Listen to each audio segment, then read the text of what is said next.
Bonsoir à tous ceux qui rejoignent le live. Donc bon, on est ici ce soir pour quelque chose d'assez spécial. Voilà, cette fois-ci ce sera pas un enseignement. On est là pour un débat.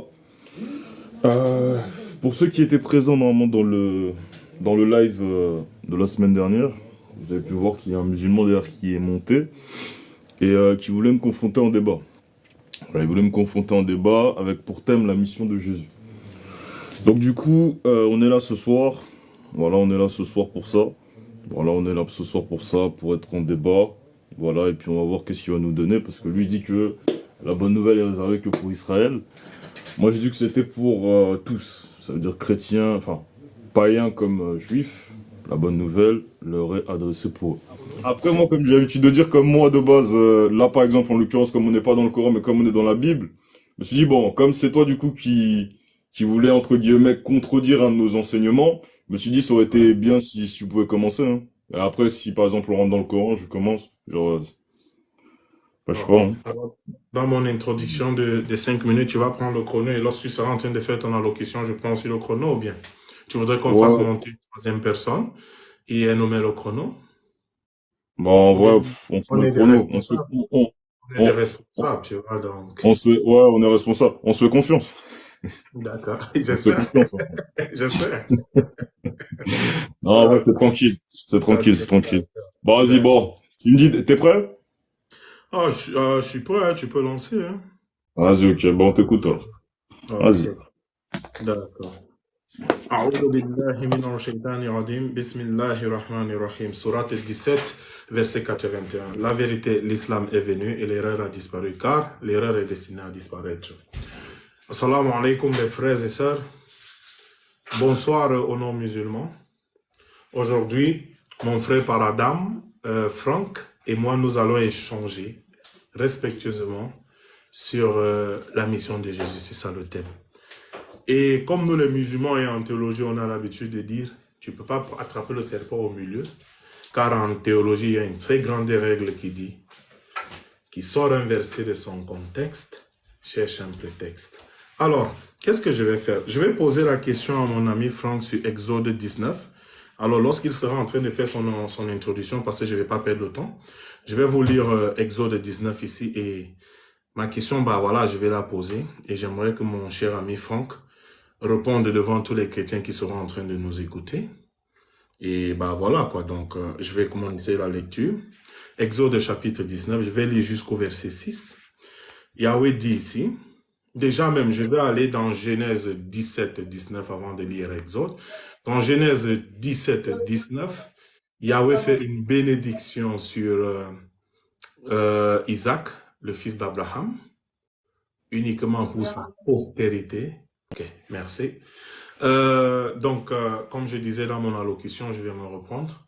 Genèse chapitre 17, verset 19. Yahweh bénit Isaac, le deuxième fils d'Abraham, uniquement pour sa postérité, à perpétuité. En français facile, uniquement pour sa descendance, sa race, pour toujours. Et je vais rajouter à ces versets Ésaïe chapitre 55, verset 11, où Yahweh dit, la parole qui sort de sa bouche ne revient pas vers lui, sans effet et sans avoir accompli les desseins de sa volonté. En même temps, je vais lui déposer encore une barrière pour qu'on n'aille pas dans tous les sens. J'espère qu'il est en train de noter les versets et les comprend. Nombre chapitre 23, verset 19, où Yahweh dit, il n'est pas un homme pour mentir, ni le fils d'un homme pour se repentir. Donc, attention. Donc, Franck, lorsque tu seras dans ton allocution, il ne faudrait pas apporter les choses qui vont contredire, car Yahweh dit dans Ésaïe 55, verset 11, que la parole qui sort de sa bouche ne revient jamais sans effet, sans avoir accompli la volonté de ses desseins. Dans Nombre 23, verset 19, il dit clairement qu'il n'est pas un Dieu de contradiction, il n'est pas un Dieu de mensonge. Alors, respectueusement, j'espère que quand tu seras dans ton allocution, tu ne vas pas faire de la cacophonie, tu vas toujours penser à ces versets-là. Alors, je vais te lire ici Exode chapitre 19, d'où la promesse, la bénédiction faite sur Isaac, s'accomplit sous forme d'alliance avec Moïse et le peuple d'Israël, dont les 12 tribus ressortissant de Jacob, bien évidemment, le fils d'Isaac. Dans Exode 19, Yahweh dit, le troisième mois après leur sortie du pays d'Égypte, les enfants d'Israël arrivèrent ce jour-là au désert de Sinaï, Au verset 2, étant partis de Rephidim, ils arrivèrent au désert de Sinaï et ils campèrent dans le désert d'Israël, campa vis-à-vis de la montagne. Le verset 3, Moïse monta vers Dieu et l'Éternel l'appela du haut de la montagne en disant, tu parleras ainsi à la maison de Jacob et tu diras aux enfants d'Israël, je précise, verset 4, vous avez vu ce que j'ai fait à l'Égypte et comment je vous ai porté sur les ailes d'un aigle et amené vers moi. Le verset 5, j'insiste, là, j'aurai ma deuxième question. Maintenant, si vous écoutez ma voix, là, Yahweh est en train de poser une condition d'existence.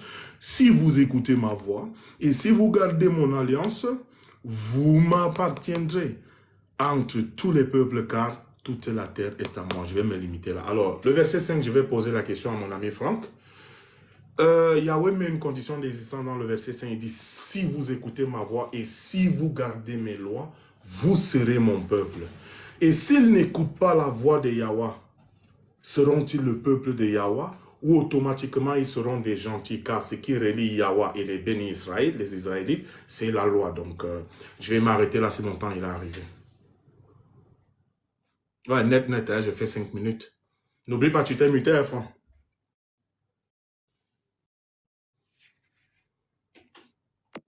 Ouais, si tu m'entends?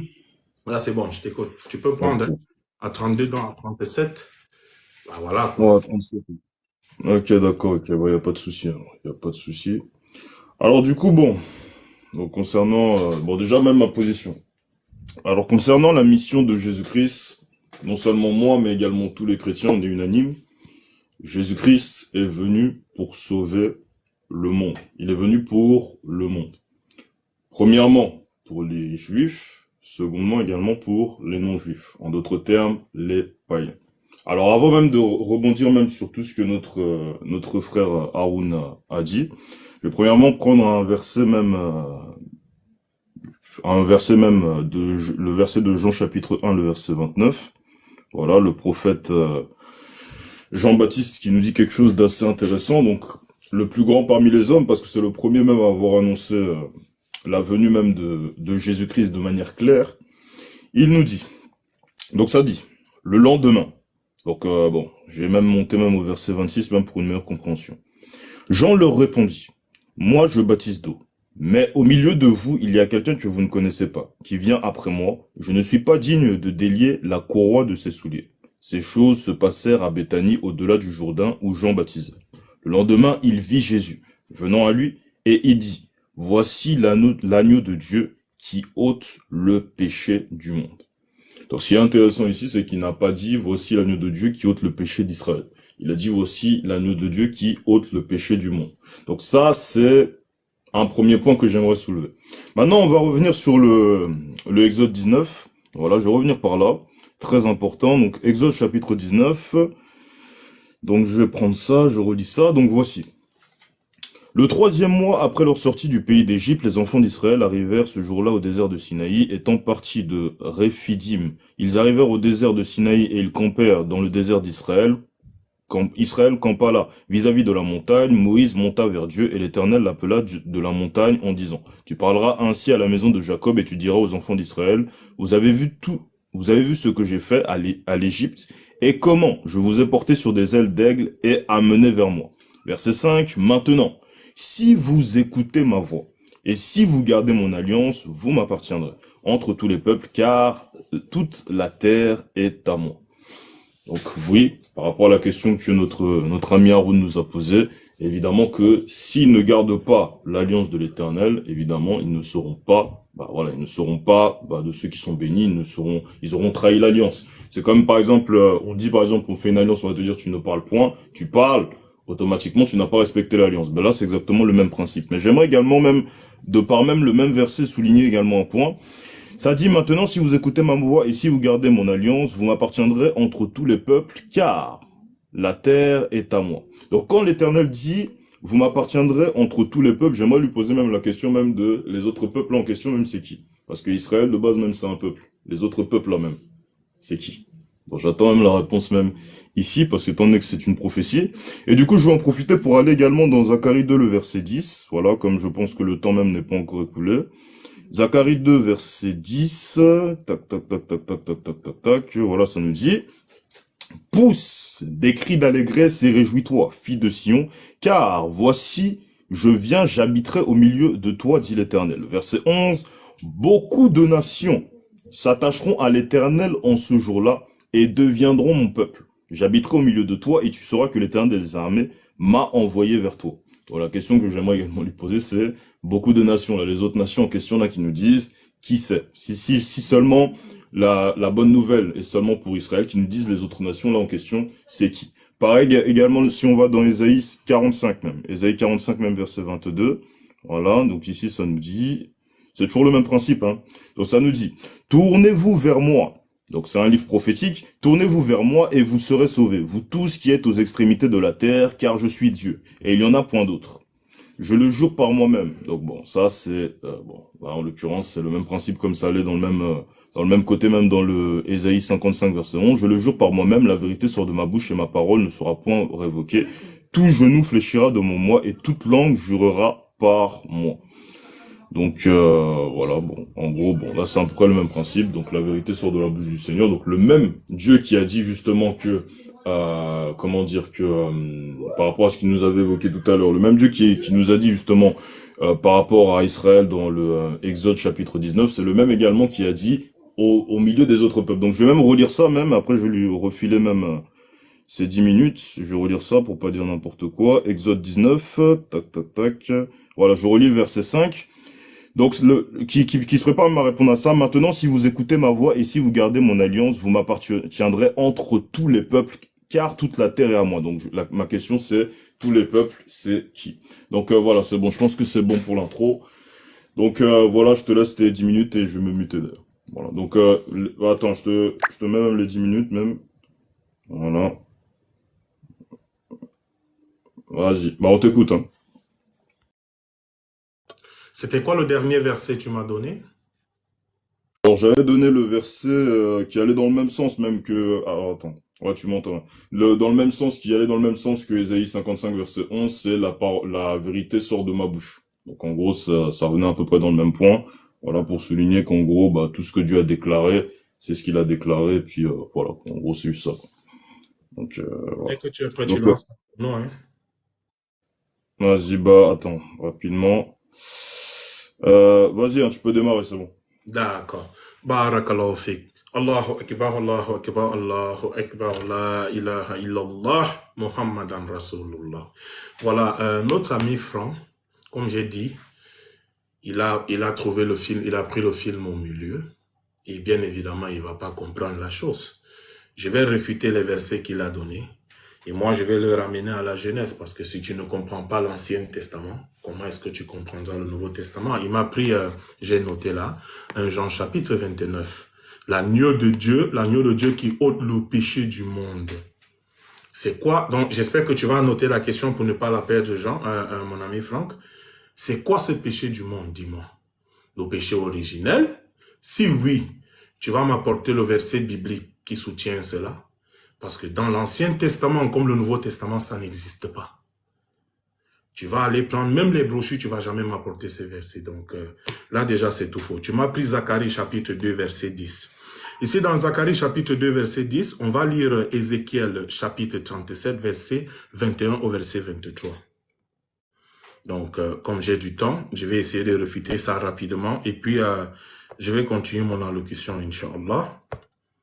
Donc, je vais refuter ton Zacharie 2, 10 avec Ézéchiel 37, verset 21. Déjà, je vais au verset 21. « Et tu leur diras, ainsi parle le Seigneur l'Éternel. Voici, je prendrai les enfants d'Israël du milieu des nations où ils ont été et où ils sont allés, et je les rassemblerai de toutes parts, et je les ramènerai dans leur pays. » On va au verset 22. « Je ferai d'eux une nation, je ferai d'eux une seule nation, toujours les enfants d'Israël, dans le pays, dans les montagnes d'Israël. Ils auront pour tous un même roi. Ils ne formeront plus deux nations et ne seront plus divisés en deux royaumes. » On va au verset 23. « Ils ne se souilleront plus par leurs idoles, par leurs abominations, et par toutes leurs transgressions. Je les retirerai de tous les lieux qu'ils ont habités et où ils ont péché. Écoute bien, prête bien attention. Et où ils ont péché, et je les purifierai, et ils seront mon peuple, et je serai leur Dieu. Donc justement, ton Zacharie 2:10 là, Ézéchiel chapitre 37 à partir du verset 21 au verset 23 refute cela, parce qu'il s'agit toujours d'Israël. Alors je vais continuer mon allocution. Vu que je t'ai donné au départ Exode chapitre 19, verset 1 au verset 5, là, tu as répondu devant tout le monde, parce que Yahweh pose une condition dans le verset 5, il dit, si vous gardez ma loi, vous serez mon peuple et je serai votre Dieu. Je t'ai posé une question, et s'ils ne gardent pas la loi de Yahweh, tu as répondu, bien évidemment, ils seront quoi? Des gentils, des incirconcis, car ce qui relie Israël et Yahweh, c'est cette loi. Alors, je vais continuer. Ma question est, vu que tu as répondu cela, je vais te lire, là, il me reste combien de minutes? Essaye de me notifier, s'il te plaît. Essaye de me notifier. 6 minutes 30. Il me reste combien?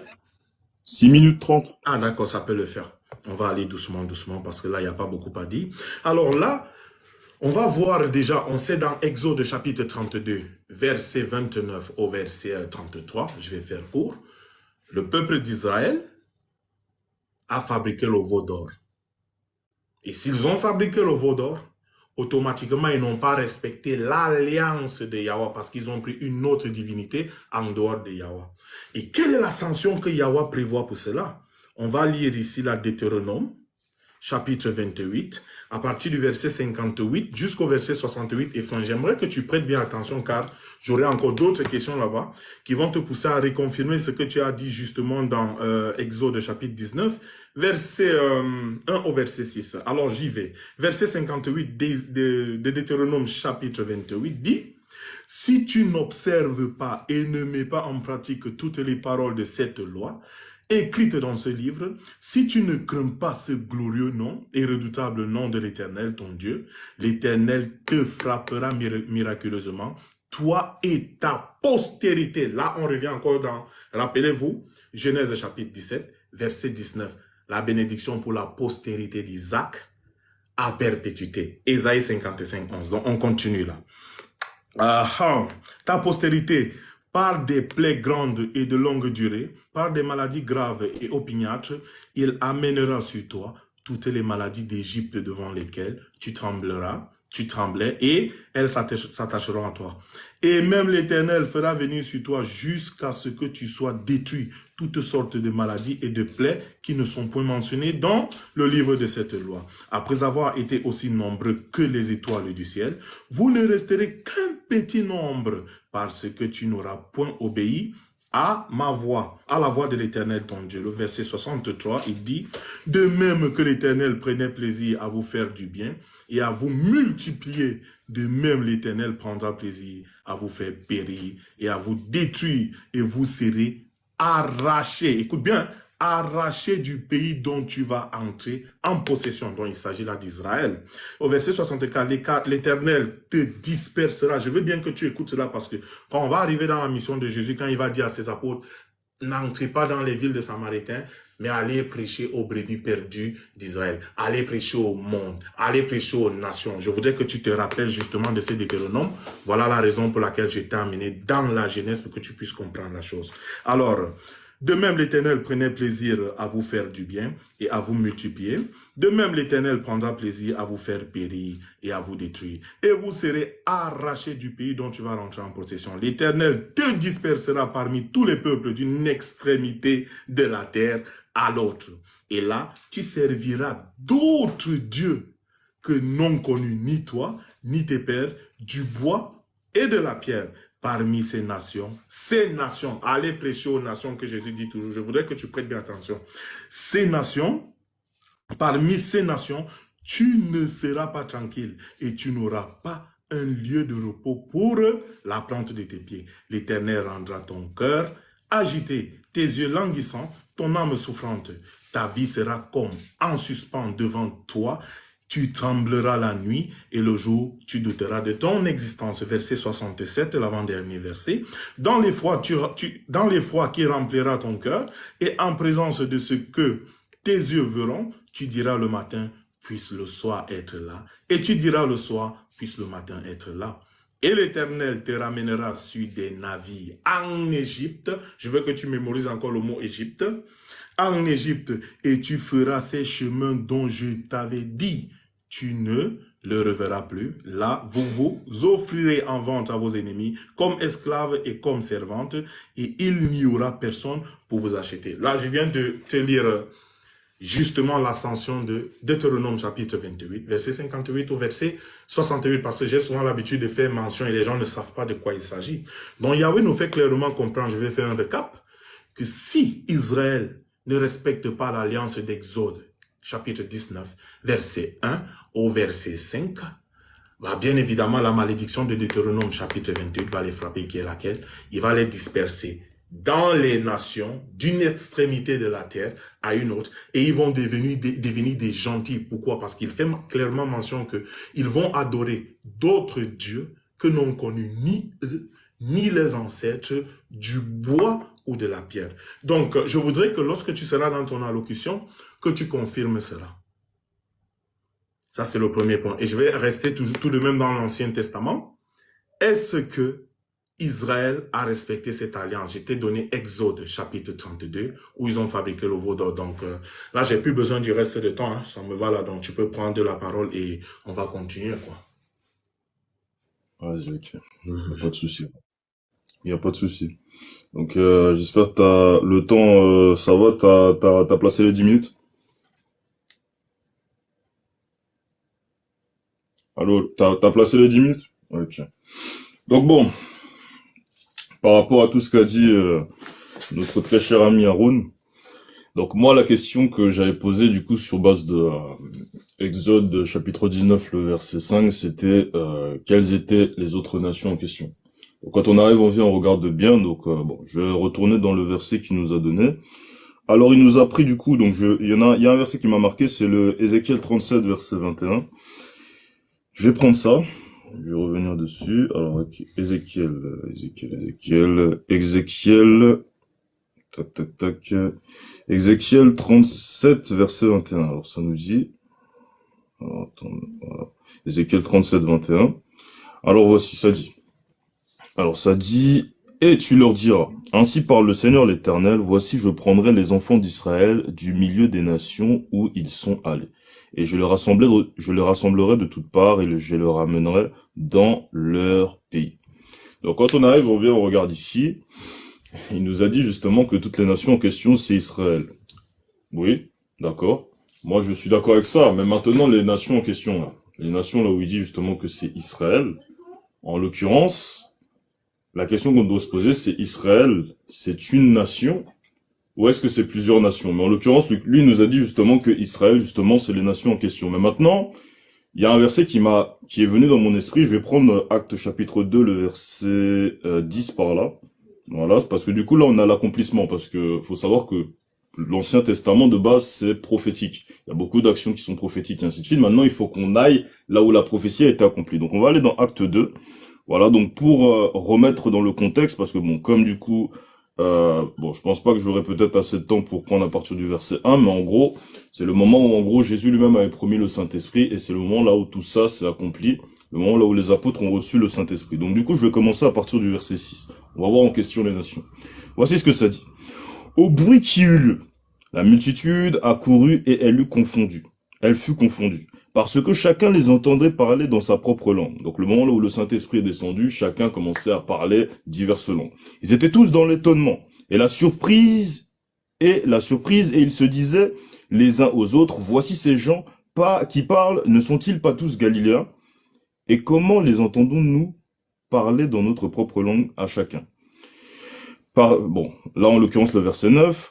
Parthès, Médès, Élamites, ceux qui habitent la Mésopotamie, la Judée, la Cappadoce, le Pont, l'Asie, la Phrygie, la Pamphylie, l'Égypte, le territoire de la Libye voisine, de Cyrène, et ceux qui sont venus de Rome, juifs et prosélytes, crétois et arabes, comment les entendons-nous parler dans nos langues des merveilles de Dieu?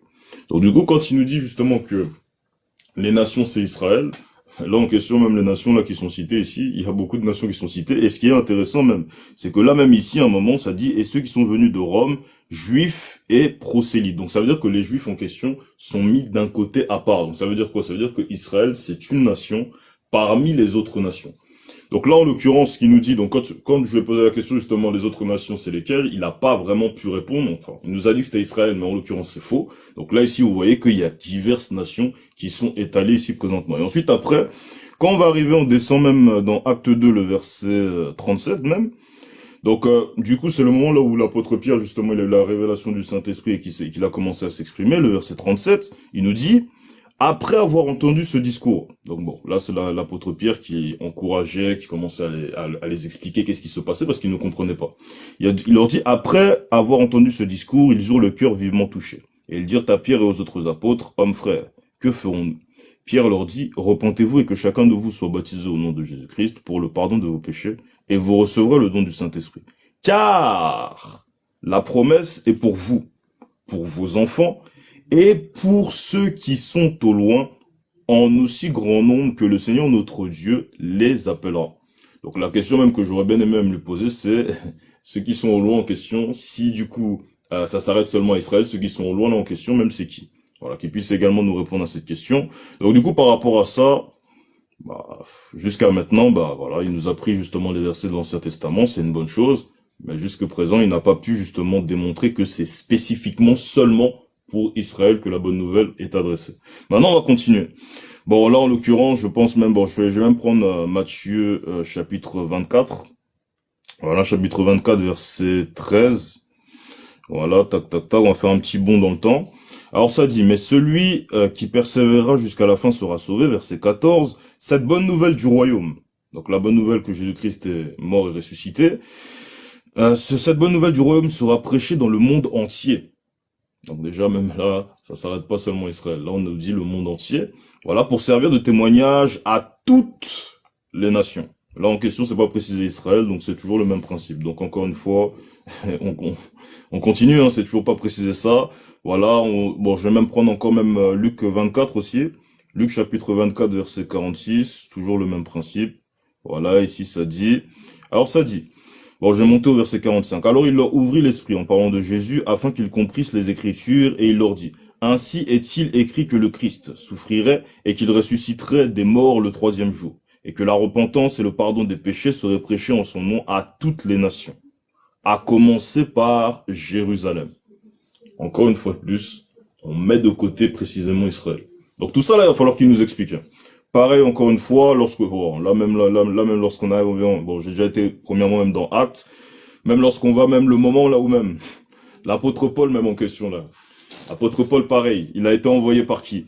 Actes chapitre 9, le verset 10 en descendant jusqu'au verset 11. Or, il y avait à Damas un disciple nommé Ananias, le Seigneur lui dit dans une vision, Ananias. Il répondit, me voici Seigneur. Et le Seigneur lui dit, lève-toi, va dans la rue qu'on appelle la droite et cherche dans la maison de Judas un nommé Saul de Tarse. Car il prit et il a vu en vision un homme du nom de Ananias qui entrait et qui lui imposait les mains afin qu'il recouvrât la vue. Et ensuite, après, en descendant au verset 15, le Seigneur poursuit et nous dit, mais le Seigneur lui dit, va car cet homme est un instrument que j'ai choisi pour porter mon nom devant les nations, devant les rois et devant les fils d'Israël. Donc tout ça là, il va falloir qu'il nous explique. Tout ça, il va falloir qu'il nous explique. Il me reste combien de temps, si tu peux me faire un signe, s'il te plaît? Il reste combien de temps? Il te reste exactement 2 minutes. D'accord, ok, 2 minutes. Donc bon, je vais continuer même, je vais prendre peut-être même un dernier verset encore. Acte chapitre 10. Voilà, après je vais lui relaisser même la parole qui nous explique tout ça. Acte 10, verset 25. Donc c'est le moment là où le Seigneur lui-même a envoyé Pierre précisément vers quelqu'un bien précis. Il va falloir également qu'il nous explique ça également. Donc j'espère même qu'il prend note. Donc, acte 10, verset 25. Lorsque Pierre entra, Corneille, qui était allé au-devant de lui, tomba à ses pieds et se prosterna. Mais Pierre le releva en disant, lève-toi, moi aussi je suis un homme. Et il conversa avec lui, et il entra et trouva beaucoup de personnes réunies. Vous savez, leur dit-il, qu'il est défendu à un juif de se lier avec un étranger. Bon, en question même, j'aurais bien même qu'il puisse nous dire même l'étranger, là même en question, là même c'est qui. Ou d'entrer chez lui. Mais Dieu m'a appris à ne regarder aucun homme comme souillé et impur. Donc ça veut dire que, bon, je vais même pas m'exprimer même concernant ce sujet-là. Bon, on va maintenant descendre. Donc du coup, lorsqu'on descend même au verset 44, donc l'apôtre Pierre il commence à prêcher et ainsi de suite. Donc lorsqu'on descend au verset 44, comme Pierre prononçait encore ces mots, le Saint-Esprit descendit sur tous ceux qui écoutaient la parole. Donc l'apôtre Pierre, là, qui a marché avec Jésus, tous les fidèles circoncis qui étaient venus avec Pierre furent étonnés de ce que le don du Saint-Esprit était aussi répandu sur les païens. Voilà, tout simplement. Je pense que c'est bon. Je lui laisse même la suite du temps. Il va falloir qu'il nous explique ça aussi, pourquoi le Saint-Esprit est descendu aussi sur les païens, à part si Dieu s'est trompé et qu'il a confondu païens et israélites, qu'il puisse nous expliquer ça. Oui, je te laisse ton temps et je te mets tes 10 minutes, vas-y. Ok. Déjà, ton temps, il est terminé, donc il n'y a aucun temps que tu vas me laisser. Ok, bah Il ça est va. épuisé le temps. Ah, Donc, bah, si tu peux lancer, je vais te répondre. Mon ami, il nous a donné une panoplie de versets, justement. Comme j'ai dit, si tu fais du désordre, tu ne vas pas comprendre. Donc, je vais réfuter ce qu'il a donné. Et on va retourner toujours à la Genèse. On va réexpliquer la chose dans l'espoir qu'il comprenne et pas dans l'espoir de l'humilier. Il a posé la question, c'est qui ces nations? On va lire Ézéchiel chapitre 2, verset 3. Tu sauras de quelle nation il s'agit. Ézéchiel chapitre 2, verset 3. Il me dit, fils de l'homme, je t'envoie vers les enfants d'Israël, vers ces peuples rebelles qui se sont révoltés contre moi. Eux et leurs pères ont péché contre moi jusqu'au jour même où nous sommes. Rappelle-toi de la malédiction de Deutéronome chapitre 28, verset 58 au verset 68. Qu'est-ce que Yahweh a dit? Il devait faire deux s'il ne gardait pas l'alliance d'Exode chapitre 19, verset 1 à 5. Donc, les nations là, Ézéchiel chapitre 2, verset 3 nous dit clairement que ce sont des Juifs. Tu m'as pris acte 2. On va lire acte 2 rapidement parce que là, il va falloir que j'enchaîne un peu pour rester net dans le troisième bloc dans le Nouveau Testament. On va prendre acte 2 à partir du verset 5. On va relire, tu vas comprendre quelque chose là-bas. Parce que j'aime les versets que tu prends. Ce qui se passe, c'est quoi? C'est tu prends tout, tu mélanges, changes dessus, et c'est normal que tu ne comprennes pas. Et là, je t'invite, si tu as ta Bible, que tu ailles dans le glossaire de ta Bible, que tu regardes un peu le mot païen, qu'est-ce que ça signifie entre-temps lorsque je serai en train de lire. Donc, au verset 5 ici, on dit, « Or, il y avait en séjour à Jérusalem des Juifs hommes pieux de toutes les nations. » Le mot nation ici aussi, c'est qui dans le acte 2 là? Hein? Le mot nation ici, c'est justement les 12 tribus, les ressortissants de qui? Isaac, Jacob. Donc, Genèse chapitre 17, verset 19, uniquement pour sa race, sa postérité, à perpétuité pour toujours, reste toujours logique. Vu que, rappelle-toi, je t'ai donné Ézéchiel chapitre 2, verset 3, pour te justifier les qui sont ces nations. Alors, je t'amène maintenant dans la logique, dans la réflexion, pour que tu me dises, si tu veux me prendre le mot nation comme représentant le monde entier, ici aussi, tu vas devoir m'expliquer au verset 5 du même acte 2 que tu as pris, toutes les nations qui étaient juifs là. Donc, tout le monde entier est devenu juif. Fais attention au verset que tu prends. Et lorsque tu seras dans ton allocution, rappelle-toi toujours de Nombre, chapitre 23, verset 19. Dieu n'est pas un homme pour mentir, ni le fils d'un homme pour se repentir. Donc, il nous fait clairement comprendre qu'il n'est pas un Dieu de contradiction. Là, tu es déjà en train de nous amener 1001 contradictions. Donc, fais gaffe. En tout cas, nous ne sommes pas ici dans l'humiliation. Alors là, déjà, je me limite à ces versets 5 parce que je veux jouer dans mon temps pour que tu comprennes que tu ne vas pas te baser sur le mot nation et me dire ici ça. Alors, j'ai noté ici, lorsque je t'ai donné le Deutéronome 28, justement, le Deutéronome 28, tu m'as demandé, mais les nations là, c'était qui? Donc, Israël est plusieurs nations. J'aimerais que lorsque je suis en train de lire, que tu comprennes. Il dit, il va les disperser qui? Les Juifs. Dans d'autres nations. Donc, ce sont les nations où il va les envoyer. Il fait allusion là-bas. Et non d'Israël, qui est plusieurs nations. J'espère que tu me comprends clairement. Alors maintenant, on va prendre ici là. Pardon. On va prendre Actes chapitre 10, verset 11 au verset 13. Écoute bien. Il vit le ciel ouvert et un objet semblable. Ah, ça c'est l'apôtre Pierre, hein, que tu as appris parce que je vais essayer de réfuter rapidement et retourner toujours dans l'enseignement, quoi. Il vit le ciel ouvert et un objet semblable à une grande nappe attachée par les 4 coins qui descendait et s'abaissait vers la terre et où se trouvaient tous les quadrupèdes et les reptiles de la terre et les oiseaux du ciel. Et une voix lui dit, lève-toi, Pierre, tue et mange. Mais Pierre dit, non, Seigneur, car je n'ai jamais rien mangé de souillé ni d'impur. Que signifie la nappe avec les 4 coins? Ésaïe, chapitre 43, verset 5 au verset 6. Ne crains rien, car je suis avec toi. Je ramènerai de l'Orient ta race et je te rassemblerai de l'Occident. Le verset 6, je dirai au septentrion, donne, et au midi, ne retiens point, fais venir mes fils des pays lointains. J'espère que tu me suis. Et mes filles de l'extrémité de la terre, les 4 coins cardinaux de la nappe. On va continuer. Les animaux impurs, Ecclésiaste chapitre 3, verset 18. Pour que tu comprennes qui sont la représentation de ces animaux impurs. Ecclésiaste chapitre 3, verset 18. Dis à mon cœur au sujet des fils de l'homme, que Dieu les éprouverait et qu'eux-mêmes verraient qu'ils ne sont que des bêtes, des bêtes. Dieu est en train de prendre ces désobéissants d'Israël comme des bêtes. Dans la vision de Pierre, les animaux impurs, les Juifs qui sont devenus des gentils, des païens là. Rappelle-toi toujours d'Exode chapitre 19, verset 1 à 5. Au verset 5, je t'ai posé la question, et s'ils ne gardent pas la loi de Yahweh, que deviendront-ils? Des gentils. Et dans la Bible, tu sais que parfois Yahweh considère les désobéissants d'Israël comme des vases, comme des animaux, etc. Donc je vais continuer. Alors, on va retourner maintenant dans Acte 11, verset 18 au verset 19. La repentance aux païens. Pourquoi ils se repentent? Parce que pour se repentir, il faut avoir commis une chose. Vu que tu veux te considérer comme les païens, sans oublier qu'on a lu Exode chapitre 19, toi et moi, je t'ai posé une question spécifique là, tu vas commencer à comprendre le pourquoi je t'avais posé ces questions.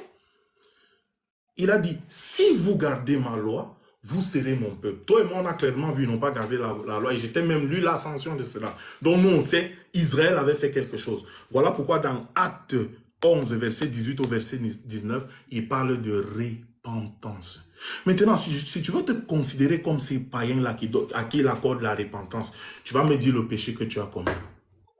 Tu ne vas pas me parler du péché originel parce que jusqu'à présent, rappelle-toi, je t'ai fait mention de m'apporter le verset du péché originel jusqu'à présent, j'attends. Je pensais que dans ton allocution, tu devais m'apporter le verset qui soutient ton histoire du verset originel. Et je t'ai donné même la latitude d'aller dans l'Ancien Testament, le Nouveau Testament, jusqu'aux brochures de m'apporter ce fameux péché originel. Jusqu'au jour de la résurrection, jamais tu ne m'apporteras ce verset. Il me reste combien de temps là-bas? 2 minutes, hein? Ok, c'est pas grave.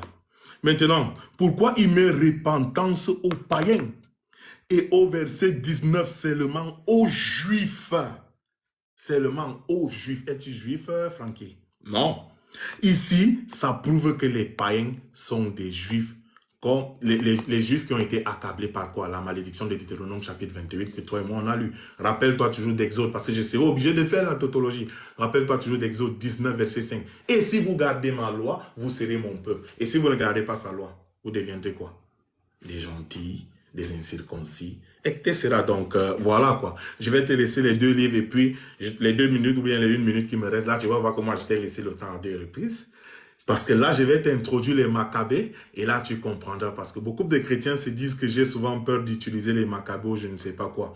Et là, attention, si tu vas vouloir rejeter les Maccabées, je vais te rappeler ce que Jésus dit aux scribes et aux pharisiens. Dans Matthieu chapitre 23, je serai obligé de te dire tout le chapitre. Et tu vas comprendre qu'ils ont toujours caché la loi, changé les paroles de Yahweh. Voilà pourquoi beaucoup de chrétiens aujourd'hui rejettent le livre des Maccabées. Pourtant, c'est bien évidemment là-bas. Tout est clairement décrit. Donc, je te préviens déjà, je vais l'utiliser. Comme les chrétiens disent, aujourd'hui, je vais utiliser ça. Et on va comprendre Israël pendant la domination de la 5e puissance mondiale grecque. Avec qui? Alexandre le Grand qu'est-ce qu'ils étaient devenus? Voilà pourquoi vous consommez du porc aujourd'hui. Parce que certaines personnes vous ont rendu le livre des Maccabées apocryphe. Mais sur quelle base? Donc, je vais te laisser le temps. Ok. D'accord, ok, bah, je te laisse mettre le temps. Alors du coup, par rapport à... Bon, du coup, il y a beaucoup de choses qui ont été dites. Donc par rapport déjà même au péché même originel, alors bon, du coup c'est vrai qu'il m'avait posé la question, j'avais pas encore répondu. Donc du coup, le fameux péché lorsque, bon, dans mes premiers 10 minutes de développement, j'avais parlé justement de Jean chapitre 1 verset 29, là où j'avais dit justement que il est venu pour ôter le péché du monde. Donc du coup, le péché en question, qu'est-ce que c'est? On va aller dans Jean chapitre 16. Voilà, Jean chapitre 16, le verset 7 en descendant jusqu'au verset 9. Voilà, je vais prendre ça. Comme il a dit jusqu'au jour de la résurrection, là je pourrais pas trouver le péché là, on va montrer ça ici. Donc voici. Cependant, donc c'est Jésus qui s'exprime, il nous dit, cependant je vous dis la vérité. Il vous est avantageux que je m'en aille. Car si je ne m'en vais pas, le consolateur ne viendra pas vers vous. Si je m'en vais, je vous l'enverrai. Et quand il sera venu, il convaincra le monde en ce qui concerne le péché, la justice et le jugement, en ce qui concerne le péché, parce qu'il ne croit pas en moi. Donc le péché en question, le péché qui mène à la mort, c'est de ne pas croire en Jésus-Christ, le péché qui est éternel. Je vais même aller même dans Marc 3, Marc chapitre 3 aussi, très important. Marc chapitre 3, le verset 24 en descendant jusqu'au verset 26. Alors ça dit, donc c'est Jésus qui s'exprime. Donc je vais même monter au verset 23 pour une meilleure compréhension. Jésus les appela et leur dit, sous forme de parabole, comment Satan peut-il chasser Satan? Si un royaume est divisé contre lui-même, ce royaume ne peut subsister. Et si une maison est divisée contre elle-même, cette maison ne peut subsister. Si donc Satan se révolte contre lui-même, il est divisé et il ne peut subsister. Mais c'est en fait de lui. Donc en gros, et il dit derrière, tac, au verset 28, je vous le dis en vérité, tous les péchés seront pardonnés aux fils des hommes, et les blasphèmes qu'ils auront prospérés. Mais quiconque blasphémera contre le Saint-Esprit n'obtiendra jamais de pardon, il est coupable d'un péché éternel. En d'autres termes, ce péché-là en question, le péché qui est éternel, souvenez-vous bien de Jean chapitre 16, le verset 7 en descendant jusqu'au verset 9, c'est le fait de ne pas croire en Jésus-Christ. Le Saint-Esprit est venu pour convaincre le monde du péché afin qu'il croie en Jésus. Quand tu refuses de croire en Jésus jusqu'à la fin de tes jours, c'est là où tu as commis en question le péché éternel. Donc ça rejoint également Jean chapitre 1, le verset 29, le moment là où Monsieur Jean-Baptiste nous dit l'agneau de Dieu est venu pour ôter le péché du monde. Donc en question, le péché qu'il est venu ôter, c'est le fait de ne pas croire en Jésus-Christ. Donc ça, c'est un premier point. Donc en ce qui concerne les nations, donc du coup, moi j'avais bien dit, donc j'avais utilisé un verset bien spécifique, parce que du coup, il faut bien comprendre que Israël, évidemment, c'est la nation bénite. Maintenant, la question que j'avais posée, c'était les autres nations en question, c'est qui? Maintenant, il soutient toujours que c'est Israël. Maintenant, il y a une question précise qui me vient à l'esprit. Je vais reprendre un verset même que j'avais repris, et j'aurais bien aimé même qu'il puisse nous expliquer ça dans son temps. Luc chapitre 24, le verset 46. Toujours. Donc Jésus lui-même s'exprime et nous dit, et il leur est dit, ainsi il est écrit que le Christ souffrirait, et qu'il ressusciterait des morts le troisième jour, et que la repentance et le pardon des péchés seraient prêchés en son nom à toutes les nations, à commencer par Jérusalem. Donc là, ici, présentement, quand il dit le pardon des péchés sera prêché à toutes les nations, à commencer par Jérusalem. La question que j'aimerais me poser, c'est, parce que là, indirectement, Jésus, là, limite, met une distinction entre Israël et entre les autres nations. Ma question, c'est pourquoi? Si vraiment, les autres nations en question, c'est Israël, pourquoi est-ce qu'il y a cette distinction-là? Pourquoi, premièrement, d'abord, on précise bien Jérusalem et après les autres? Donc, du coup, bon, par rapport à tout ça, donc du coup, par rapport à mon développement, donc bon, c'est là même, hein, c'est là où voilà, ça coince entre guillemets, c'est les nations. Donc du coup, je vais prendre même le Acte chapitre 11. Voilà. Il a dit quelque chose aussi qui est intéressant sur lequel je vais revenir. Alors, Acte chapitre 11, en descendant jusqu'au verset...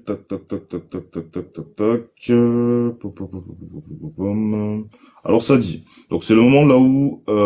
voilà, c'est le moment... Voilà. Acte 11, verset 16, en descendant jusqu'au verset 17.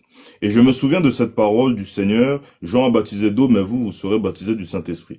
Or, puisque Dieu l'aura, donc c'est le moment là même dans le acte 10, là où justement j'avais emmené par rapport à Corneille le païen, c'est le moment là où Pierre fait entre guillemets le débrief.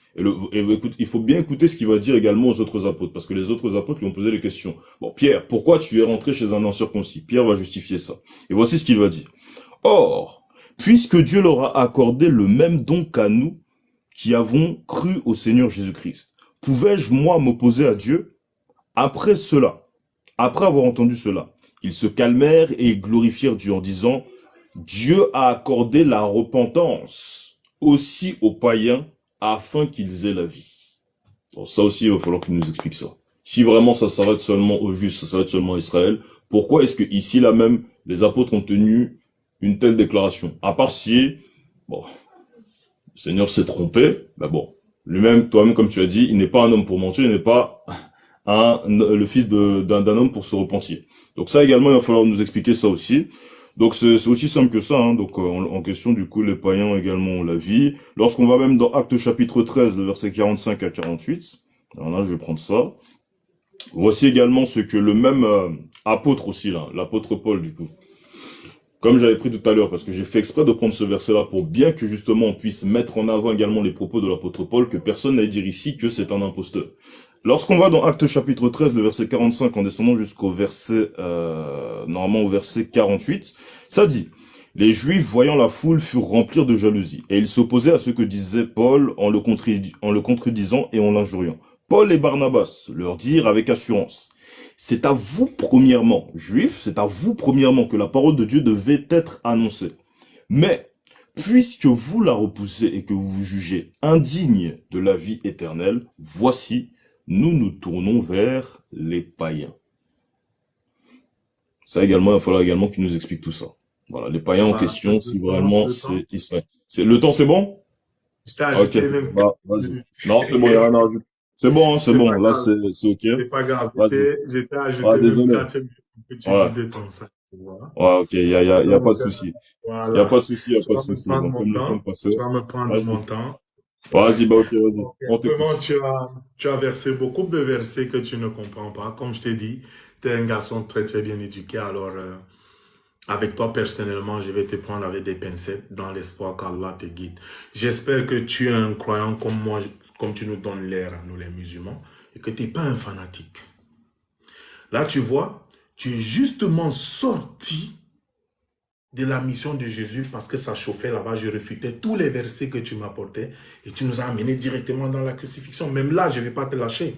Je vais te suivre, mais respectueusement. Alors, on va déjà lire Jérémie, si tu me permets. Jérémie chapitre 31. J'insiste sur le verset 30.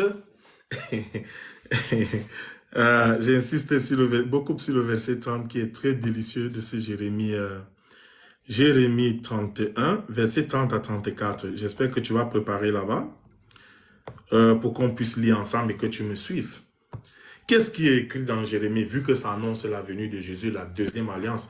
Rappelle-toi, Exode chapitre 19, verset 1 au verset 5. Là, ça fait mention justement de l'accomplissement de la première alliance. Mais comme Jésus est venu, tu ne fais que m'amener dans le Nouveau Testament, parce que tu sais que dans l'Ancien Testament, c'est chaud. Mais il fallait que je te fasse comprendre certaines choses pour que lorsqu'on va toucher le Nouveau Testament, lorsque Jésus va dire « Allez prêcher aux nations », tu vas te rappeler de la malédiction de Deutéronome, chapitre 28, verset 58 et fin.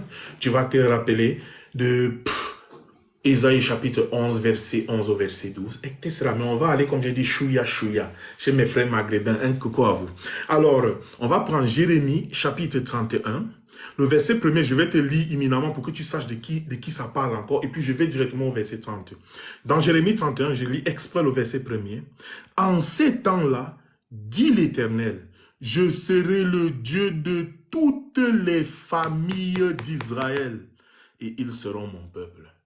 Attention, de toutes les familles d'Israël et non de toutes les familles du monde. Donc Yahweh est toujours en train de respecter la promesse. Écoute bien, la promesse de Genèse chapitre 17 verset 9. Uniquement pourquoi la race d'Isaac a perpétuité. Alors on bondit directement au verset 30. Écoutons maintenant ce qu'il dit concernant Jésus. Il dit, on va aller au verset 29 pour que tu comprennes. En ces jours-là, on ne dira plus, les pères ont mangé des raisins verts et les dents des enfants, écoute bien, les pères ont mangé des raisins verts et les dents des enfants ont été agacées. Le verset 30, écoute bien ce qu'il dit au verset 30. Et je voudrais que tu me dises, lorsque on sera dans le face-à-face, que déjà, tu ne m'as pas apporté le verset, anyway, on va aller. Mais chacun, le verset 30, mais chacun mourra pour sa propre iniquité. Tout homme qui mangera des raisins verts, ses dents en seront agacées et non les dents d'autres personnes. Voici le verset 31 qui annonce bien évidemment Jésus jusqu'à 34. Voici les jours viennent, dit l'Éternel, où je ferai avec la maison d'Israël et la maison de Juda. Là, on constate que Israël, Juda. Pourquoi Israël, Juda? Pourtant, ils sont tous ressortissants de Jacob. Bien évidemment, parce que après la mort de Salomon, toi et moi, on a eu cet exercice la fois passée, je t'avais donné des versets. Israël s'est divisé en deux. Quand Israël s'est divisé en deux, je vais te faire la petite histoire et puis je vais revenir encore dans le truc. Ici, là, dans 1 Roi, chapitre 11, verset 31. Écoute bien. Et dit à Jéroboam, prends pour toi 10 morceaux, car ainsi parle l'Éternel, le Dieu d'Israël et non le Dieu du monde entier. Attention, qu'est-ce qu'ils veulent me faire là? Tac. Ok, je pense que c'est bon. Ils ont voulu couper le live. 1 Roi, chapitre 11, verset 31. Et dit à Jéroboam, l'ex-officier de Salomon, prends pour toi 10 morceaux, car ainsi parle l'Éternel, le Dieu d'Israël. Voici, je vais arracher le royaume de la main de Salomon et je te donnerai 10 tribus. Donc, c'est Jéroboam qui a fondé Israël, encore appelé le royaume du Nord, qui a pour capitale Samarie. Et le royaume du Sud, qui est resté géré, Roboam, le successeur de qui? De Salomon, qui a 2 royaumes, qui a 2 tribus, laquelle Juda et Benjamin. Alors, on va retourner aussitôt dans Jérémie 31. Rappelle-toi du verset 30. Tu vas devoir m'expliquer là-bas, vu que ça annonce Jésus. Yahweh dit clairement là-bas que c'est celui qui a péché là qui va payer pour son péché. Donc, on va comprendre beaucoup de choses. Il me reste combien de temps? Fais-moi mention, s'il te plaît, pour que je sache gérer cela. 5 minutes, ok. Il dit ici, mais chacun mourra pour sa propre iniquité. Tout homme qui mangera du raisin vert, ses dents seront agacées. Voici les jours viennent, dit l'Éternel, où je ferai avec la maison d'Israël et non le monde entier.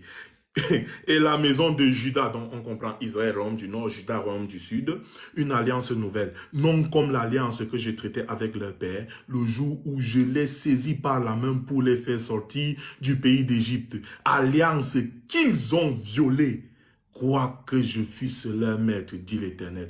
Et là, clairement, on comprend encore que la malédiction de Deutéronome, chapitre 28, les avait frappés parce qu'il fait encore mention dans le verset 32. Mais voici l'alliance que je ferai avec la maison d'Israël. Après ces jours-là, là, dit l'Éternel, je mettrai ma loi au-dedans d'eux, je l'écrirai dans leur cœur et je serai leur Dieu. Et ils seront mon peuple. Celui-ci n'enseignera plus son prochain, ni celui-là, son frère, en disant, connaissez l'Éternel, car tous se me connaîtront depuis le plus petit jusqu'au plus grand, dit l'Éternel, car je pardonnerai leurs iniquités. Et je ne me souviendrai plus de leurs péchés. Là, on comprend la repentance de Acte 11 que je t'ai donné là. Yahweh dit ici qu'il va pardonner l'iniquité de qui? Des Israélites et non du monde entier. Parce que jusqu'à présent, tu ne m'as pas apporté comment je t'appelle ça, le dalil du péché originel. Parce que ça m'a intrigué que, au lieu de me parler du péché originel, comme vous avez l'habitude de faire, tu allais tourner. Maintenant, tu m'as pris Luc chapitre 24, verset 46, où Jésus dit, il est écrit. Il est écrit par qui? Tu vas aller te référer à Ésaïe 53. Tu vas devoir m'ajouter 4 minutes comme je t'ai ajouté pour qu'on soit juste. Hein? Il est écrit. Vous prenez toujours Ésaïe chapitre 53. Mais attention, je vais m'arrêter pour faire ça vite, le verset 9, parce que j'ai beaucoup à dire. Le verset 10 dit quoi? Quand on va dans le Strong, on parle de progéniture. Si tu veux me dire que ça parle de Jésus, tu vas m'apporter aussi, notez, le verset où Jésus a eu des enfants. Bien évidemment, ça parle d'Israël à cause de leur désobéissance. D'Exode chapitre 19, verset 1 au verset 5. Et la malédiction de Deutéronome chapitre 28, verset 58 au verset 68 les a frappés. Et ils ont été donc touchés par ces plaies dont Yahweh fait mention qu'elles ne sont même pas inscrites dans ces livres. Alors, vu qu'on vient de refuter déjà le « il est écrit », maintenant on va demander « il est écrit par qui ?» Parce que ton Luc 24, 46, Jésus reprend toujours cela dans Marc 8, verset 31, la même chose. Alors, il est écrit par qui? Jean chapitre 11, Verset 45 et fin. On va donc voir les qui ont écrit cela. De quelle écriture Jésus se réfère. Il me reste combien de temps? Dis-moi. J'espère que j'ai encore au moins 5 minutes ou 6 minutes. Seulement. Non, bah, tu n'as pas ajouté les 4 minutes. Fais pas malin. Tu as Non, ajouté les 4 non, minutes? attends, non. Non, non, 6 minutes plutôt, 6 minutes. J'étais sur le Voilà, temps. alors, comment tu veux m'essouffler comme ça, gars? Ok, Oui, on y va. Donc, oui. au verset 45 de Jean 11, vu qu'on vient de réfuter le « il est écrit » parce que tu as voulu t'appuyer dans l'Ancien Testament, dans Ésaïe chapitre 53, le verset 9 et le verset 10 te réfutent. Parce que tu ne peux pas toucher cela en me disant que c'est Jésus. Si c'est Jésus, tu vas devoir me donner le verset où Jésus a eu des enfants. Parce que dans le verset 10 d'Ésaïe 53, il est écrit quand tu vas dans le strong, progéniture. Tu vas nous donner les enfants de Jésus. Donc, bien évidemment, il ne s'agit pas de lui. Maintenant, il est écrit par qui? On va répondre à cette question avec Jean chapitre 11 à partir du verset 45 que je vais lire rapidement. Si nous le laissons, écoute bien, verset 45 autant pour moi, c'est trop délicieux. Plusieurs des Juifs qui étaient venus vers Marie et qui virent ce que Jésus fut, crut en lui. Mais quelques-uns d'entre eux allaient trouver les pharisiens et leur dire ce que Jésus avait fait. Alors les principaux sacrificateurs et les pharisiens assemblèrent le Sanhédrin. Pour ceux qui ne savent pas qu'est-ce que c'est le Sanhédrin, c'est la cour de justice où ils prennent les décisions, pas Dieu, où eux les hommes, ils prennent les décisions. Assemblée le Sanhédrin et dit, que ferons-nous?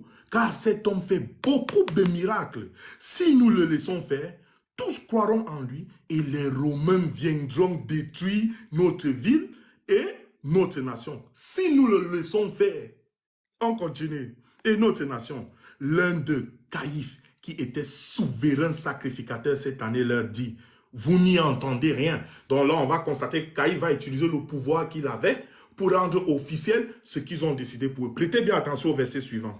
Vous n'y entendez rien. Verset 50. Vous ne réfléchissez pas qu'il est dans votre intérêt qu'un seul homme meure pour le peuple et que la nation entière ne périsse pas pour votre intérêt et non l'intérêt de Dieu. Donc tu vas me dire la prophétisation qu'il a faite là, rappelle-toi, elle vient de Dieu ou bien de les hommes. Je continue. Or, il ne dit pas cela de lui-même, mais étant souverain sacrificateur cette année-là, il prophétisa que Jésus devait mourir pour la nation. Est-ce que cette prophétie qu'il a faite là, elle vient de Yahweh ou bien elle vient d'eux après avoir fait le Sanhédrin pour tuer Jésus? On continue. Verset 52. Et ce n'était pas pour la nation seulement, c'était aussi afin de réunir en un seul corps les enfants de Dieu dispersés. Mais attention, Ézéchiel chapitre que je t'ai donné précédemment, là tu vas comprendre pourquoi je t'amenais dans l'Ancien Testament. Ézéchiel chapitre 36, verset 19, verset 24. Yahweh ne dit aucunement qu'il a envoyé Jésus pour mourir. Au contraire, il dit, il a envoyé Jésus pour faire quoi? Sanctifier son seul nom que les enfants d'Israël, non le monde entier, ont profané dans les nations où il les avait dispersés. Et il ne dit pas qu'il est venu pour toi là. Alors, si tu veux me dire que Jésus était envoyé pour mourir, attention, ça ce sont les écritures de d'autres personnes et lesquelles écritures que je suis en train de te lire. Donc je reprends le verset 52.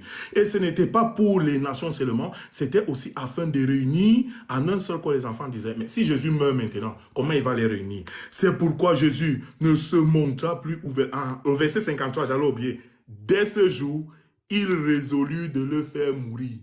Il résolut de le faire mourir. C'est pourquoi Jésus ne se montra plus ouvertement parmi les Juifs, mais il se retira dans la contrée voisine du désert, dans une ville appelée Éphraïm, et il y demeurait avec ses disciples. La Pâque des Juifs était proche, et beaucoup de gens du pays montaient à Jérusalem avec la Pâque pour se purifier. Ils cherchaient Jésus, et ils se disaient les uns aux autres dans le temple, que vous en semble-t-il? Ne viendra-t-il pas à cette fête?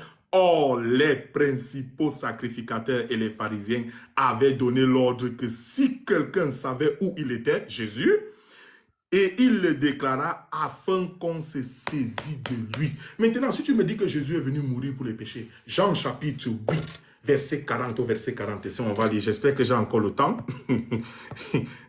Anyway, ah mon ami, Franco, on va voir si Jésus est d'accord pour mourir. Donc, je t'ai donné une réfutation classique, bien posée, bien agencée. Mais maintenant, vous cherchez à me faire mourir. Jean chapitre 8, verset 40 à 45. Mais maintenant, vous cherchez à me faire mourir. Moi qui vous ai dit la vérité que j'ai entendue de Dieu. Cela, Abraham ne l'a point fait. Mais maintenant, vous cherchez à me faire mourir. Est-ce que Jésus est d'accord de mourir? La troisième question. vous faites les œuvres de votre Père. Ils lui dirent, nous ne sommes pas des enfants légitimes, nous avons un seul Père, Dieu. Jésus leur dit, si Dieu était votre Père, vous m'aimerez, car c'est de Dieu que je suis sorti et que je viens. Je ne suis pas venu de moi-même, mais c'est lui qui m'a envoyé. Pourquoi ne comprenez-vous pas mon langage? Parce que vous ne pouvez écouter ma parole. Vous avez pour père le diable. Donc ceux qui veulent que Jésus meure, là, leur père c'est Satan. C'est Jésus qui dit, pas moi. Vous avez pour père le diable et vous voulez accomplir les désirs de votre père. Il a été meurtrier dès le commencement et il ne se tient pas dans la vérité parce qu'il n'y a pas de vérité en lui lorsqu'il profère des mensonges. Il parle de son propre fond car il est menteur et le père du mensonge. Et moi, parce que je dis la vérité, vous ne me croyez pas. Est-ce que Jésus veut mourir ici, Franck? Donc, voilà, tu es sorti de la mission de Jésus, tu nous as ramené dans la crucifixion, parce que bien évidemment, tu ne peux pas t'en sortir là-bas. Et voilà, tu viens encore d'être refuté là-bas. On sait clairement qui voulait tuer Jésus. Ni Yahweh, ni Jésus ont envoyé Jésus pour qu'il meure. Donc, je pense que je vais m'arrêter là et je t'écoute. Donc, du coup, par rapport à tout ça, donc déjà, le premier point, est-ce que Jésus, du coup, a eu des enfants? Parce que, du coup, dans le Ésaïe 53, ça annonce justement la venue de Jésus. Et ça nous dit justement que il devrait, enfin, si ça parle de Jésus, il doit avoir une progéniture. Alors, on va aller dans... il y a 2 versets que je pourrais prendre. On va aller d'abord dans Jean 5, même. Jean 5, verset 43, je vais prendre ça. Voilà. Jean 5, 43. Tac. Alors, ça dit... Donc c'est Jésus qui s'exprime et qui nous dit. Il nous dit, je suis venu au nom de mon Père et vous ne me recevez pas. Si un autre vient en son propre nom, vous le recevrez. Donc la question que j'aimerais poser à notre très cher ami Haroun, c'est, si Jésus là est venu au nom du Père, Jésus est venu en quel nom? Donc ça c'est un premier point. Donc déjà, par rapport à tout ça, c'est un premier point. Donc quand il va répondre à cette question, il aura justement la réponse en gros à sa problématique. Maintenant, ensuite, après, on va continuer. Donc, concernant ce sujet-là, même la porte, même elle est fermée. Moi-même, je sais précisément c'est quel nom. Maintenant, bon, lui-même, j'espère qu'il aura la réponse et qu'il a bien noté la question. Maintenant, ensuite, après, dans le Jean chapitre 11. Donc, du coup, la question de notre ami Aaron, toujours, c'est pourquoi est-ce que Jésus ne voulait pas mourir à ce moment-là? Bah, c'est simple. C'est tout simplement la question qu'on doit se poser, c'est est-ce que c'était le temps où il devait mourir? C'est le temps le souci. Parce que lorsqu'on arrive, on va par exemple dans Matthieu chapitre 26, le verset 40. Voilà, je vais prendre ça. Alors, ça dit. Alors, je vais même monter même au verset 38. Jésus lui-même dit, il leur dit, « Mon âme est attristée jusqu'à la mort. Restez ici éveillés avec moi. » Puis, ayant fait quelques pas, il se jeta sur sa face et pria ainsi. « Mon Père, s'il est possible que cette coupe s'éloigne de moi. Toutefois, non pas ce que je veux, mais ce que tu veux. » Donc là, dans le contexte ici présent, Jésus a pris conscience qu'il devait mourir. Mourir pourquoi, en l'occurrence? Mourir pour les péchés, afin que toutes les prophéties qui parlaient de Jésus puissent s'accomplir. Maintenant, ce moment-là, il arrive, il se jette sur sa face, il dit non. Parce que là, il prend conscience qu'en l'occurrence, il n'y aura aucune échappatoire. Parce que l'heure est venue, c'est le moment là où Jésus doit mourir. Donc, la question qu'on doit se poser là dans Jean chapitre 11, pourquoi est-ce que Jésus n'a pas voulu mourir? Tout simplement parce que c'était pas le temps, c'était pas le moment. Jésus, lui, son ministère n'était pas encore accompli, il avait encore des choses à accomplir. Et en son temps, Dieu fait toutes choses bonnes en son temps. J'ai plus la référence en tête, mais Dieu fait toutes choses bonnes en son temps. Tout dépend du temps de Dieu, tout simplement. Donc, il pouvait pas mourir directement. Maintenant, bon, on va continuer. Donc ensuite, après, il nous a dit, alors par rapport à Jérémie 31, le verset 10, personne ne va mourir en gros pour l'iniquité. Donc en gros, personne ne mourra pour personne. Alors, oui, alors bon, je vais même prendre ça. Alors, Jérémie 31, je vais lire déjà même ces 2 versets. Jérémie 31, le verset 1, « En ce temps-là, dit l'Éternel, je serai le Dieu de toutes les familles d'Israël, et ils seront mon peuple. » Donc la question du coup, la question est de poser, c'est comment ça se fait que tout ça s'est adressé à Israël. Donc en gros, déjà même, je vais prendre Jean chapitre 10, le verset 16, je vais prendre ça rapidement pour pouvoir justement expliquer, parce que comme j'ai toujours dit, l'Ancien Testament, c'est l'ombre des choses à venir. C'est c'est un livre prophétique et on regarde à l'accomplissement de la prophétie pour pouvoir comprendre ce qui a été prophétisé au départ. Jean chapitre 10, le verset 16, qui nous dit ceci. Alors ça nous dit, donc Jésus lui-même qui nous dit, j'ai encore d'autres brebis. Donc, comme ils aiment beaucoup prendre le Matthieu chapitre 15, là, le verset 24, Jésus qui dit, je suis venu que pour les brebis perdues de la maison d'Israël, il faut écouter ce verset. J'ai encore d'autres brebis qui ne sont pas de cette bergerie. Celles-là, il faut que je les amène, elles entendront ma voix, et il y aura un seul troupeau et un seul berger. Donc en question, quand Jésus lui-même dit, je suis venu que pour les brebis perdues de la maison d'Israël, il cite également les autres brebis. Et il dit que ces brebis-là, il faut que je les amène dans le troupeau, afin que il y aura un seul troupeau. Donc je reprends, et il y aura un seul troupeau, un seul berger. Donc en gros, c'est Jésus lui-même qui dit ça. Donc elles entendront ma voix. Donc en gros, lorsqu'on arrive, on regarde bien le Jérémie chapitre 31, le verset 1, le moment là où on met en exil Israël, c'est tout simplement parce que Israël, c'est le seul troupeau qui va être présent. Et en l'occurrence, Jésus lui-même va amener les bergers, enfin comment ça s'appelle, les brebis. Les brebis, les autres brebis qui ne sont pas d'Israël, il va les amener pour que là où on n'était pas israélite, on devienne israélite par la foi en Jésus-Christ. Lorsque vous arrivez même, vous regardez même dans le Matthieu chapitre 15, là, le même Matthieu chapitre 15, dont ils prennent le verset là même. Bon, je vais même prendre ça même, c'est important même. Matthieu 15, verset 24, je sais pas si, j'espère avoir le temps pour répondre à sa dernière question. Il répondit, je n'ai été envoyé qu'aux brebis perdues de la maison d'Israël. Mais, voilà, c'est la païenne en question, mais, elle vint se prosterner devant lui, disant, Seigneur, secours-moi. Il répondit, il n'est pas bien de prendre la nourriture des enfants, en l'occurrence des enfants d'Israël, et de le jeter aux petits chiens. Oui, Seigneur, dit-elle, mais les petits chiens mangent les miettes qui tombent de la table de leur maître. Il faut bien regarder la réaction de Jésus. Alors Jésus lui dit, femme, ta foi est grande, qu'il te soit fait comme tu veux. Et à l'heure même, sa fille fut guérie. Donc Jésus lui-même là, dans la fille en question là, qui était censée être une petite chienne, qui était censée être destinée à rester comme ça, comme elle a eu la foi, Jésus n'a pas regardé à si elle était israélite ou pas, elle a regardé à sa foi, conclusion, il a accompli un miracle dans sa vie. Donc ça montre quoi? L'enseignement c'est quoi? C'est que Jésus met en exil et privilégie la foi à l'identité que tu es, que tu sois israélite et ainsi de suite. Maintenant, donc bon, ça c'est encore un premier point. Alors Jérémie toujours chapitre 31, le verset 30. Alors je vais prendre ça. Voilà, Jérémie 31, verset 30. Tac, tac, tac, Jérémie 31, 30. Alors ça dit, mais chacun mourra pour sa propre iniquité. Tout homme qui mangera des raisins verts, ses dents en seront agacées. Bah, encore une fois, même là, même si on va même dans Ézéchiel chapitre 18, voilà, Ézéchiel chapitre 18, ou même un verset même dans Lamentation même qui est pris, ça a toujours, bon, je vais prendre Ézéchiel 18, verset 20, voilà, en descendant même, je pense, jusqu'au verset 21, ce sera parfait même. L'âme qui pêche, c'est celle qui mourra. Le fils ne portera pas l'iniquité de son père, et le père ne portera pas l'iniquité de son fils. La justice du juste sera sur lui, et la méchanceté du méchant sera sur lui. En d'autres termes, même si tu as eu des parents qui ont fait de le n'importe quoi, c'est pas parce que tu es issu de ces parents-là que automatiquement on va t'associer à ces parents-là.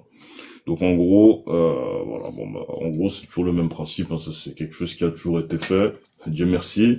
À l'époque dans l'Ancien Testament, c'était différent. Maintenant, comme ce livre prophétique en question parle des temps de la fin, évidemment, chacun meurt pour son péché. Si demain, moi, papa, je crois en Jésus-Christ, j'ai reçu la vie éternelle, mon fils décide de ne pas croire, ou alors même vice versa, moi, j'ai cru en Jésus-Christ, mon père décide de ne pas croire, je ne porterai pas l'iniquité de mon père. En gros, c'est tout simplement ça que ça signifie. En d'autres termes, le salut, la vie éternelle, c'est individuel. Donc du coup, c'est un petit peu ça. Donc bon, même je pense bien même qu'on a répondu même à tout concernant les nations. Donc je pense même que il n'y a pas grand-chose à rajouter. Donc malheureusement même il n'est pas revenu même dans le Acte chapitre 13 là même. Voilà, le Acte chapitre 13, 45 même. Les Juifs, voyant la foule, furent remplis de jalousie et ils s'opposaient à ce que Paul disait en le contredisant et en leur juriant. Paul et Barnabas leur dirent avec assurance, c'est à vous premièrement que la parole de Dieu devait être annoncée, mais puisque vous la repoussez et que vous jugez vous-même indigne de la vie éternelle, voici nous nous tournons vers les païens. J'aurais bien aimé même qu'ils puissent m'expliquer ça, et également même le Acte 10 là-bas là même. J'ai toujours pas oublié même ça. Le moment là où l'apôtre Pierre ont été prêchés justement à Corneille, il faut qu'ils nous disent en question comment c'est possible même que Corneille, qui était censé être un païen, comment il a pu recevoir le Saint-Esprit. Donc j'espère même que dans l'échange direct, il pourra répondre à peu près à ces deux questions. Donc, du coup, c'est ça. Donc, j'ai plus grand chose à ajouter. On peut passer à l'échange direct. Voilà, tu peux désactiver. Donc, du coup, tu peux me poser ta première question comme t'as engagé. Je t'écoute.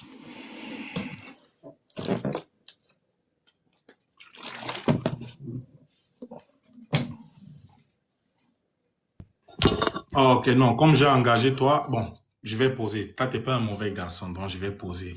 Donc, entre-temps, ça se passe comment pour poser la question? Ça me prend combien de temps et tout, tu vois? Là, je peux Non, là, utiliser ça pour... il y a pas le temps, là, comme, enfin, il y a pas le temps. Il y a plus le C'est temps, là, mieux, c'est à c'est cœur mieux. ouvert, donc S'il n'y tu a peux pas de poser la temps, s'il question, n'y a on pas de répond. temps, alors, parce que C'est, tu as fait mention de Corneille. Hum, Tu as fait mention de Corneille et Corneille, pour te réfuter, il me faut un peu plus de temps. C'est pourquoi je voulais savoir. Mais s'il n'y a pas de temps, tant mieux encore pour moi, tu vois. Donc, hum. avant que je ne te pose ma question, tu as bien vu la capture d'écran que je t'ai mise là, concernant Matthieu chapitre 15, verset 24. Lorsque Jésus la renvoie ici, dans la Bible courante, on dit que Dieu te fasse selon ta volonté. Et non, c'est Jésus qui l'a guéri. Que Dieu te fasse selon ta volonté. Bon, ça c'était entre parenthèses. Alors la première des questions, parce qu'on va pas être long, tout a été dit, les personnes ont écouté. La première question que je vais te poser se trouve dans Actes des Apôtres, chapitre 18, verset 24. Si tu veux me dire que les Juifs ne sont pas devenus des Grecs, là-bas dans Actes 18, 24, il est écrit, un Juif nommé Apollos, de surcroît originaire d'Alexandrie. Donc, écoute bien, c'est une question à deux volets. Depuis quand les Juifs s'appellent Apollos? Si tu veux dire les Juifs, pendant leur déportation, ils ne sont pas devenus des incirconcis à cause de leur désobéissance. Je ne vais plus te refaire le film. Le deuxième volet de cette question se trouve à quel niveau? Depuis quand? Parce qu'Alexandrie, c'est l'ancienne capitale de l'Égypte à l'époque. Depuis quand Israël se trouve en Égypte? Parce que originaire d'Alexandrie, en d'autres termes, natif d'Égypte. Donc voilà, je t'écoute. Donc, du coup, par rapport à ce qu'il nous a dit, donc, je vais relire le verset. Un juif nommé Apollos, originaire d'Alexandrie, homme éloquent et versé dans les Écritures, vint à Éphèse. Donc, par rapport à cette question, j'avais justement dit que c'est, par exemple, bon, je vais prendre par exemple mon exemple. Mes parents, par exemple, ont été nés, ont vécu au Congo, par exemple. Moi-même qui sors, je suis né où? Parce que bon, comme ils sont venus en France, je suis né en France. Donc automatiquement, ça fait de moi quoi? D'après les papiers, ça fait de moi un Français. Bah là, c'est exactement le même principe. Un juif nommé Apollos, originaire d'Alexandrie. Bon, en l'occurrence, la capitale de l'Égypte à l'époque, homme éloquent versé dans les Écritures, vint à Éphèse. En l'occurrence, là, quand on dit que l'homme est originaire d'Alexandrie, en d'autres termes d'Égypte, en d'autres termes, c'est simple, il a été né en Égypte. Et c'est même sûr même que ses parents même étaient juifs, étaient natifs, étaient nés justement en Israël. Donc, je vois pas où est-ce que le verset est censé perturber. Je ne sais pas où est le souci avec ce verset-là. Donc, bon, du coup, c'est un petit peu ça ma réponse. Et tu m'as dit la question elle est en deux volumes. C'est quoi l'autre volume même, de la question? Donc je peux rebondir, n'est-ce pas? Je peux Ah, si tu rebondir veux après ta rebondir, tu peux réponse, c'est ça? rebondir. Ouais, vas-y, tu peux D'accord. rebondir. Je vais rebondir. Bien évidemment, notre ami Francky vient de reconnaître clairement que les Juifs sont devenus des Grecs. C'est pourquoi il n'a pas de réponse à ça. Parce que je l'ai piégé à quel niveau, notre ami Francky? S'il tentait de me dire, et je voudrais quand il va parler là, qu'il me dise si les Juifs sont devenus des Grecs ou pas. Parce que s'ils sont devenus des Grecs, il reconnaît qu'ils sont devenus des incirconcis à cause de leur désobéissance d'Exode chapitre 19, verset 1 au verset 5. Et automatiquement, la malédiction de Deutéronome chapitre 28, verset 58 au verset 68 les a frappés. Ils ont été dispersés. Donc, où ils sont nés là, leurs parents, bien évidemment, qui étaient des incirconcis, ils sont nés avec cette culture quoi? Hellénistique. En d'autres termes, dans le Nouveau Testament, dispersion, les Juifs de la diaspora. Et alors, j'invite aussi notre ami Francky de nous donner la définition de gentil dans le glossaire, dans le dictionnaire Emmaüs. Que signifie gentil? Parce qu'ils aiment parler des gentils. Donc, quand il sera dans son allocution, qui nous donne un peu ce que ça signifie bibliquement. On va voir s'il ne s'agit pas toujours des Juifs. Alors, voilà. Il a essayé de tourner. Il n'a toujours pas répondu le acte 18-24. Pourquoi? Je m'explique. Parce que, bien évidemment, un Juif nommé Apollos, concernant la tradition hébraïque, chaque nom a une signification. Ruben, Nephtali, Gad, Ashi, chaque nom a une signification. Il a deux options. Soit il accepte que les Juifs sont devenus des Grecs, donc des gentils, parce qu'ils pratiquaient quoi? La culture grecque. Ils ont délaissé la loi. Ou alors, il va devoir nous expliquer ce que Apollos signifie en hébreu. La deuxième des choses, il va devoir nous dire depuis quand Israël se trouve en Égypte. Parce qu'on dit bien originaire d'Alexandrie, donc en Égypte. En d'autres termes, natif d'Alexandrie, c'est un Israélite. Donc voilà quoi. Il n'a pas pu toujours répondre à cela. Moi, je vais écouter sa question maintenant. Bon, donc par rapport à ma question, donc du coup, par rapport au fait que Jésus ait des enfants ou Jésus n'ait pas d'enfants. Donc du coup, j'avais posé une question, donc je vais revenir dessus. Jean chapitre 5, le verset 43. Donc du coup, j'avais posé une question bien précise. J'avais dit justement, bon, je vais reprendre même les propos de Jésus, donc Jésus qui dit, « Je suis venu au nom de mon Père et vous ne me recevez pas. Si un autre vient en son propre nom, vous le recevrez. » Donc la question que j'ai posée, c'est, Jésus là, il est venu en quel nom? Parce qu'il dit que le nom dans lequel il est venu, c'est le nom du Père. Donc, il est venu en quel nom? C'est ma question. Comme ça, par rapport, pour revenir après Sois un peu plus précis. Tu veux m'amener dans quoi là? La divinité, parce que je vois, tu mélanges un peu les choses. Là, on est, l'affaire de divinité, là, on n'est pas encore dessus. Je parle par rapport à Ésaïe 53, parce que tu nous as dit justement que la personne en question, là, que justement, Ésaïe 53 ne concernait pas Jésus, parce qu'il fallait que je te dise si Jésus a eu des enfants ou pas. Donc, du coup, je pose la question pour qu'ensuite, après, je puisse rebondir dans le Ésaïe 53, de savoir le nom de Jésus, là, dans lequel Jésus est venu. Jésus dit, je suis venu au nom de mon Père et vous ne me recevez pas. Si un autre vient en son propre nom, vous le recevrez. La question, c'est, Jésus est venu, Jésus a fait connaître quel nom? Donc, c'est ça ma question. Alors, si t'as pas la réponse, tu me dis. Acte 5, verset 30, il a fait connaître le nom du Dieu d'Abraham, d'Isaac et de Jacob. C'est quoi le nom? Bah, c'est la question, c'est quel nom? Je suis l'Éternel, Yahweh, Yahweh, dans le Nouveau Testament, qui signifie Yahweh, l'un des attributs d'Allah en arabe, Al-Qayyum. D'accord, ok. Donc, du coup, si je comprends bien, d'après acte combien, tu m'as dit? Acte 5, verset 30. Okay, le Dieu de nos pères a ressuscité Jésus-Christ. Lis la fin. Je veux que tu lises la fin. Ok. Verset 31? Ouais, verset 30 à 31. Je veux que tu lises. Acte 5, verset 30 à 31. Ok. Le Dieu de nos pères a ressuscité. Le Dieu de nos pères a ressuscité Jésus-Christ. Je veux que tu lises la fin. Toi-même, que tes frères chrétiens comprennent. Ok. Le Dieu de nos pères a ressuscité Jésus, que vous avez tué en le pendant au bois. Dieu l'a élevé par sa droite, comme un prince et sauveur, pour donner à Israël la repentance et le pardon des péchés. Pour donner à qui? Voilà, c'est écrit pour donner... En tout cas, parenthèse, pour donner à Israël, quoi? La repentance, c'est quoi? Pourquoi il n'a pas dit donner au monde entier? Donc attention. Jean chapitre 10, verset 16. Après, si tu veux lire... Okay. Tu peux relire, tu peux lire ton... Ou bien tu voudrais que je le lise? Attends, vas-y, je le lis alors. Jean chapitre 10, verset 16. Alors, ça nous dit... J'ai encore d'autres brebis qui ne sont pas de cette bergerie, donc d'Israël en question. Celles-là, il faut que je les emmène, elles entendront ma voix, et il y aura un seul troupeau, un seul berger. En d'autres termes, Israël. Donc, voilà. Attends, j'étais en train de lire là, t'as dit quoi? Alors, ça dit. Je reprends, Jean 10, verset 16.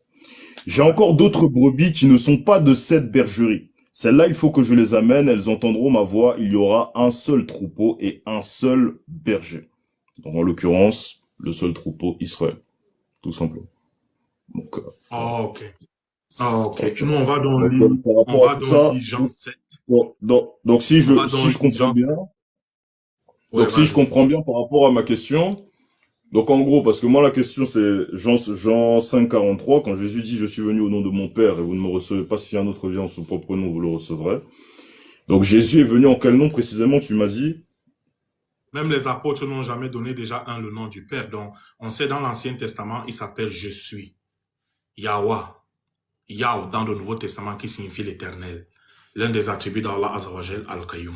Déjà, même les apôtres n'ont pas donné le nom. J'ai juste facilité la chose pour que tu comprennes parce que t'es pas un mauvais garçon. Et avec toi, je vais pas faire des petites trappes. Maintenant, vu que tu voudrais savoir, est-ce que tu peux nous lire Ésaïe chapitre 11, verset 11 au verset 12, puis tu vas nous lire dans le même Jean 7, tu prends de 34 à 36. Déjà, Ésaïe Ésaïe chapitre 11, verset 11 au verset 12. chapitre 11, verset 11, verset 12. Ok. Ça va t'amener sur ta deuxième question, c'est ça? Non, non, ça m'amène pas parce que tu m'as poussé à répondre ou bien? Ok, Ou bien tu bon, voudrais que je réponde parce que tu m'as demandé, tu m'as dit je n'ai pas répondu à ce que tu as posé comme question, donc j'étais en train de répondre là avec Jean 7, verset 34 à 36, tu vois. Mais si tu veux pas, tu laisses tomber. J'ai déjà donné le non, verset à l'auditoire, quoi. y a Ou bien pas, tu peux bon, le lire, vu que tu n'es pas un c'est mauvais c'est- garçon, on est c'est- dans c'est- l'échange, quoi. c'est toi qui vois, hein. Tu préfères qu'on lise Ouais, vas-y, ou... moi je veux que tu Ok, lises. vas-y, Je veux que Ésaïe tu 11. lises déjà d'abord alors Ésaïe 11, 11, 12, et puis tu lis maintenant Jean 7, 34 à 36. Ok, Ésaïe 11, 11, ça nous dit. Ésaïe 11, 11, dans ce temps, le Seigneur étendra une fois sa main pour acheter le reste de son peuple dispersé en Assyrie et en Égypte, à Patros et en Éthiopie, à Élam et à Shiner et à Hamath et dans les îles de la mer. Je continue? Verset 12 ou pas? Ouais, ouais, Ok. continue. Il élèvera une bannière pour les nations, il rassemblera les exilés d'Israël et il recueillera les dispersés de Juda des quatre extrémités de la terre. Maintenant, tu peux donc, on a bien compris, les dispersés de Judas des quatre extrémités de la terre. Est-ce que maintenant tu peux nous lire le même Jean 7, verset 34 à 36? Dans 7, 34 à 36. Alors, Jean 7, 34 à 36, ça nous dit, vous me cherchez et vous me trouverez pas, et vous ne pouvez venir où je serai. Sur quoi les Juifs dirent entre eux, où ira-t-il que nous le trouvions pas? Ira-t-il parmi ceux qui se sont dispersés chez les Grecs, et enseignera-t-il les Grecs? Que signifie cette parole qu'il a dite? Vous me cherchez et vous ne me trouvez pas, et vous ne pouvez venir où je serai. Merci. Donc là, tu viens de comprendre clairement que les Juifs sont devenus des Grecs. Rappelle-toi, j'étais piégé. Actes chapitre 18, verset 24. Un Juif nommé Apollos, originaire d'Alexandrie. Si tu veux me dire que les Juifs ne sont pas devenus des Grecs, tu vas devoir nous expliquer selon la tradition hébraïque que signifie Apollos. Comme je t'ai dit, la question à deux volets. On ne va pas revenir dessus. C'était juste comme je rebondis pour éclairer toutes les choses qu'on ne dise pas. Il n'a pas répondu à une question. Et de surcroît, natif d'Alexandrie, donc d'Égypte. Depuis quand Israël se trouve en Égypte. Donc tout est encore clair. Je t'ai même pas donné les Maccabées. Pourtant, j'étais promis, j'allais utiliser les Maccabées. C'est pourquoi je t'ai dit, moi, j'avais même besoin de 2 heures fois 3 pour te développer l'histoire. Mais comme tu es un bon garçon, je sais, tu as de la mémoire. La chose que j'espère là maintenant, c'est que tu ne pratiques pas du fanatisme en lieu de religion. Parce que partout où tu es passé, lorsqu'on a commencé l'échange, tu m'as amené dans la divinité, tu m'as amené dans la crucifixion, tu m'as amené dans la rédemption. J'ai réfuté tout cela doucement, doucement, doucement, doucement. Donc maintenant, je t'ai ramené dans l'histoire, j'ai pas perdu le fil pour que tu saches. C'est pourquoi je te disais tout le temps, rappelle-toi, Exode chapitre 19, verset 1 au verset 5. S'il ne respecte pas Yahweh a posé une condition, Mais du la coup, malédiction de tu fais la conclusion avant l'heure ou, je pense. Non, je fais pas la conclusion. Je suis en train juste de recadrer les choses parce que je vois que Ouais. tu perds le fil trop longtemps. Et comme tu es un bon garçon, je suis pas dans l'humiliation, tu vois. Sinon, je veux juste faire... Et puis, je devais ramener ça vers la fin. Et comme je t'ai dit au préalable, mon but, j'ai vu tes échanges avec Baki, mon but n'est pas de t'humilier. Mon but, c'est que tu rejoignes la vérité de l'islam. Parce qu'il est clairement prouvé jusqu'à présent, tu nous as apporté aucun verset qui démontre que tu fais partie de ces païens. Donc, je faisais juste un récap, quoi. Sinon, c'est à moi de poser la question maintenant. Vas-y, je pense que ça va être la dernière et après moi je poserai ma Tant mieux question. même, parce que ça sera la totale. Je vais donc te lire les Ouais. Maccabées. Et Vas-y. puis, je vais te poser ma question. Je vais te lire les Maccabées et tu vas préparer Romains chapitre 9, verset 1 au verset 6. Entre-temps, je vais te lire un peu le livre des Maccabées parce que tes amis chrétiens pensent souvent que j'ai peur de lire ces Maccabées. Vous allez clairement comprendre comment les Juifs, pendant la période hellénistique, pendant la domination de la 5e puissance mondiale, sont devenus des koufars, des gentils, par force et d'autres par acceptation. Donc tu vas préparer Romains chapitre 9, verset 11, verset. Si tu me permets de lire les Maccabées. Vas-y. Mets-toi à l'aise. Ok, merci. Ok. On va donc prendre l'un de leurs descendants, Antiochus Épiphan IV, fils du roi Antiochus, fut particulièrement mauvais. Il avait été d'abord otage à Rome, mais en l'an 137 de la royauté des Grecs, il monta sur le trône. C'est en ces temps-là que s'éleva en Israël une génération de gens dévoyés qui entraînèrent beaucoup de monde derrière eux, faisant alliance avec les nations qui nous entourent, disait-il, car depuis que nous nous sommes séparés d'elles, beaucoup de malheurs nous sont arrivés. Regardez, voilà certains juifs qui ont accepté de devenir des gentils. Là. Je continue. Ce genre de discours fut bien accueilli. Quelques personnes de notre peuple allaient trouver le roi qui leur donna l'autorisation de suivre les coutumes des païens. 1 Maccabée, chapitre 41, verset 43 maintenant. Le roi donna ensuite des ordres pour que tout dans son empire ne fasse plus qu'un seul peuple. Verset 42, chacun devait renoncer à sa coutume. Tous les païens se soumirent aux ordres du roi. Verset 43, et même en Israël, beaucoup de gens firent bon accueil à son culte. Ils sacrifiaient aux idoles et profanaient le sabbat. Là, Ézéchiel chapitre 36, verset 19 au verset 24 va devenir clair dans ta tête. Le pourquoi Yahweh dit, ils ont profané mon saint nom. Au verset 48, on devait laisser les filles sans circoncision. Pourtant, l'alliance, c'était la circoncision.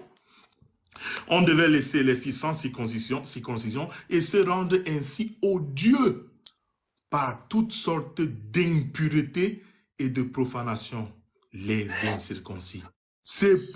Écoute bien, c'est pour ça, Paul dit dans Galates 2,7, au contraire, voyant que l'évangile m'avait été confié pour les incirconcis, comme à Pierre pour les circoncis.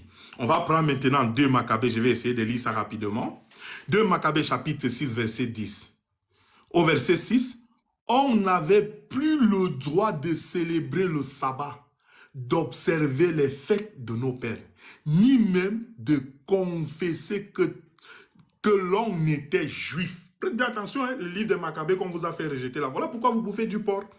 On était obligé par une dure nécessité de participer chaque mois au repas rituel, le jour de la naissance du roi. Et lorsque arrivaient les fêtes de Dionysos, voilà pourquoi on vous fait comprendre maintenant que Jésus devait mourir et ressusciter 3 jours. Pour ceux qui connaissent l'histoire de Dionysos, on devait accompagner le cortège de la divinité en portant des couronnes de lierre à l'initiative de Ptolémée. Un décret fut publié pour les villes grecques des environs. On devait réprimer les Juifs de la même façon et les obliger à prendre part au repas rituel. Verset 9. On devait égorger ceux qui refusaient d'adopter les coutumes grecques. Tout cela était l'annonce des malheurs terribles. Verset 10, on va se limiter là. C'est ainsi que 2 femmes furent traînées en justice pour avoir circoncis leurs enfants. On les mena en public. À travers la ville, leurs enfants suspendus à leur sein, avant de les précipiter du haut des remparts. Regarde, on a tué ces 2 femmes et leurs enfants dans leur sein parce qu'ils ont pratiqué la circoncision. Et si aujourd'hui, maintenant tu vas comprendre Jean chapitre 7, verset 34 au verset 36 devient clair pour toi lorsque les apôtres de Jésus disent, ira-t-il chez les Juifs? Va-t-il enseigner chez les Grecs? Va-t-il enseigner aux Grecs? Alors maintenant, ma question est, vu que tu as dit une chose pendant, je pense, ta deuxième prise de parole dans les 10 minutes, tu as dit, via Jésus-Christ, on est israélite de manière spirituelle. Vrai ou faux? Parce que ça fait un peu un bout qui est passé. C'est ce que tu as dit, n'est-ce pas? Alors voilà pourquoi je t'ai demandé de me préparer dans Romains, parce que vous aimez utiliser l'apôtre Paul. On casse tout directement, on casse les papos. Vu que c'est la dernière des questions, on envoie tout.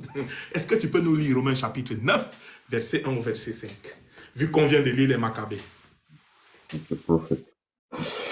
Je dis la vérité en Christ, je ne mens point, ma conscience m'en rend témoignage par le Saint-Esprit, j'éprouve une grande tristesse et j'ai dans le cœur un chagrin continuel. Car je voudrais moi-même être anathème et séparé de Christ pour mes frères, mes parents selon la chair qui sont israélites, à qui appartiennent l'adoption et la gloire, et les alliances et la loi, et le culte, et les promesses, et les patriarches, et de qui est issu, selon la chair, le Christ qui est au-dessus de toutes choses, Dieu béni éternellement.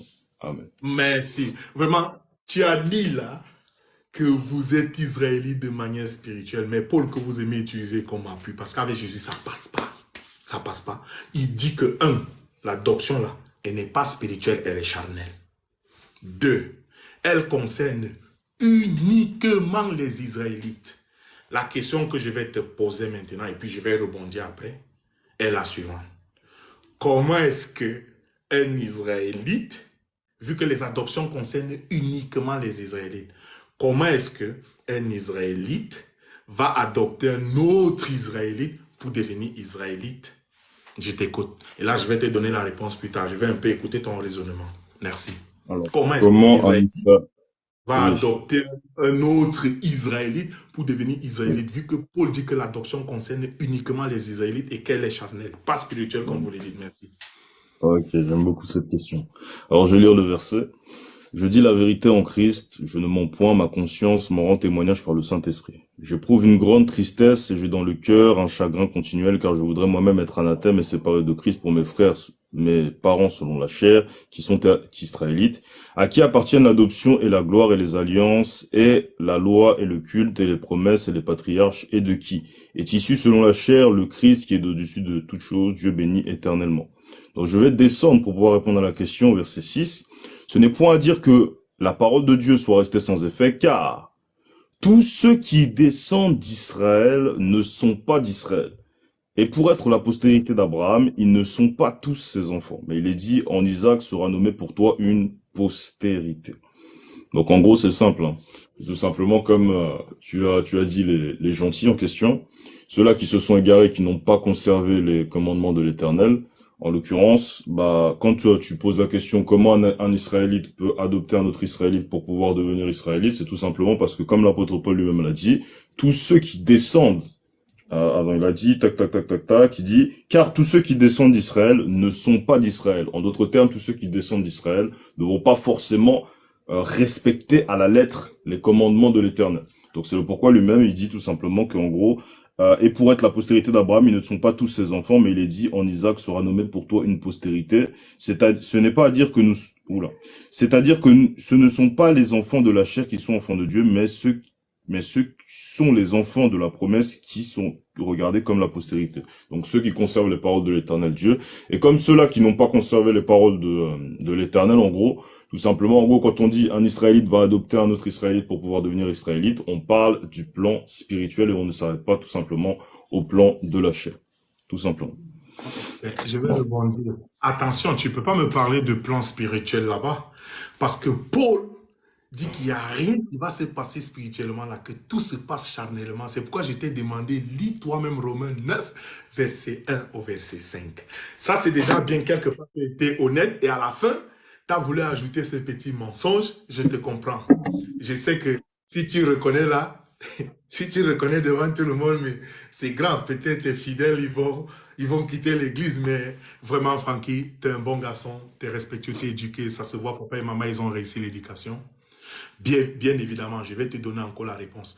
Prêtez bien attention du pourquoi j'ai utilisé les Maccabées à la fin. Parce que normalement, ce type de débat, si je veux faire avec un chrétien, wallah, je fais ça pendant un mois.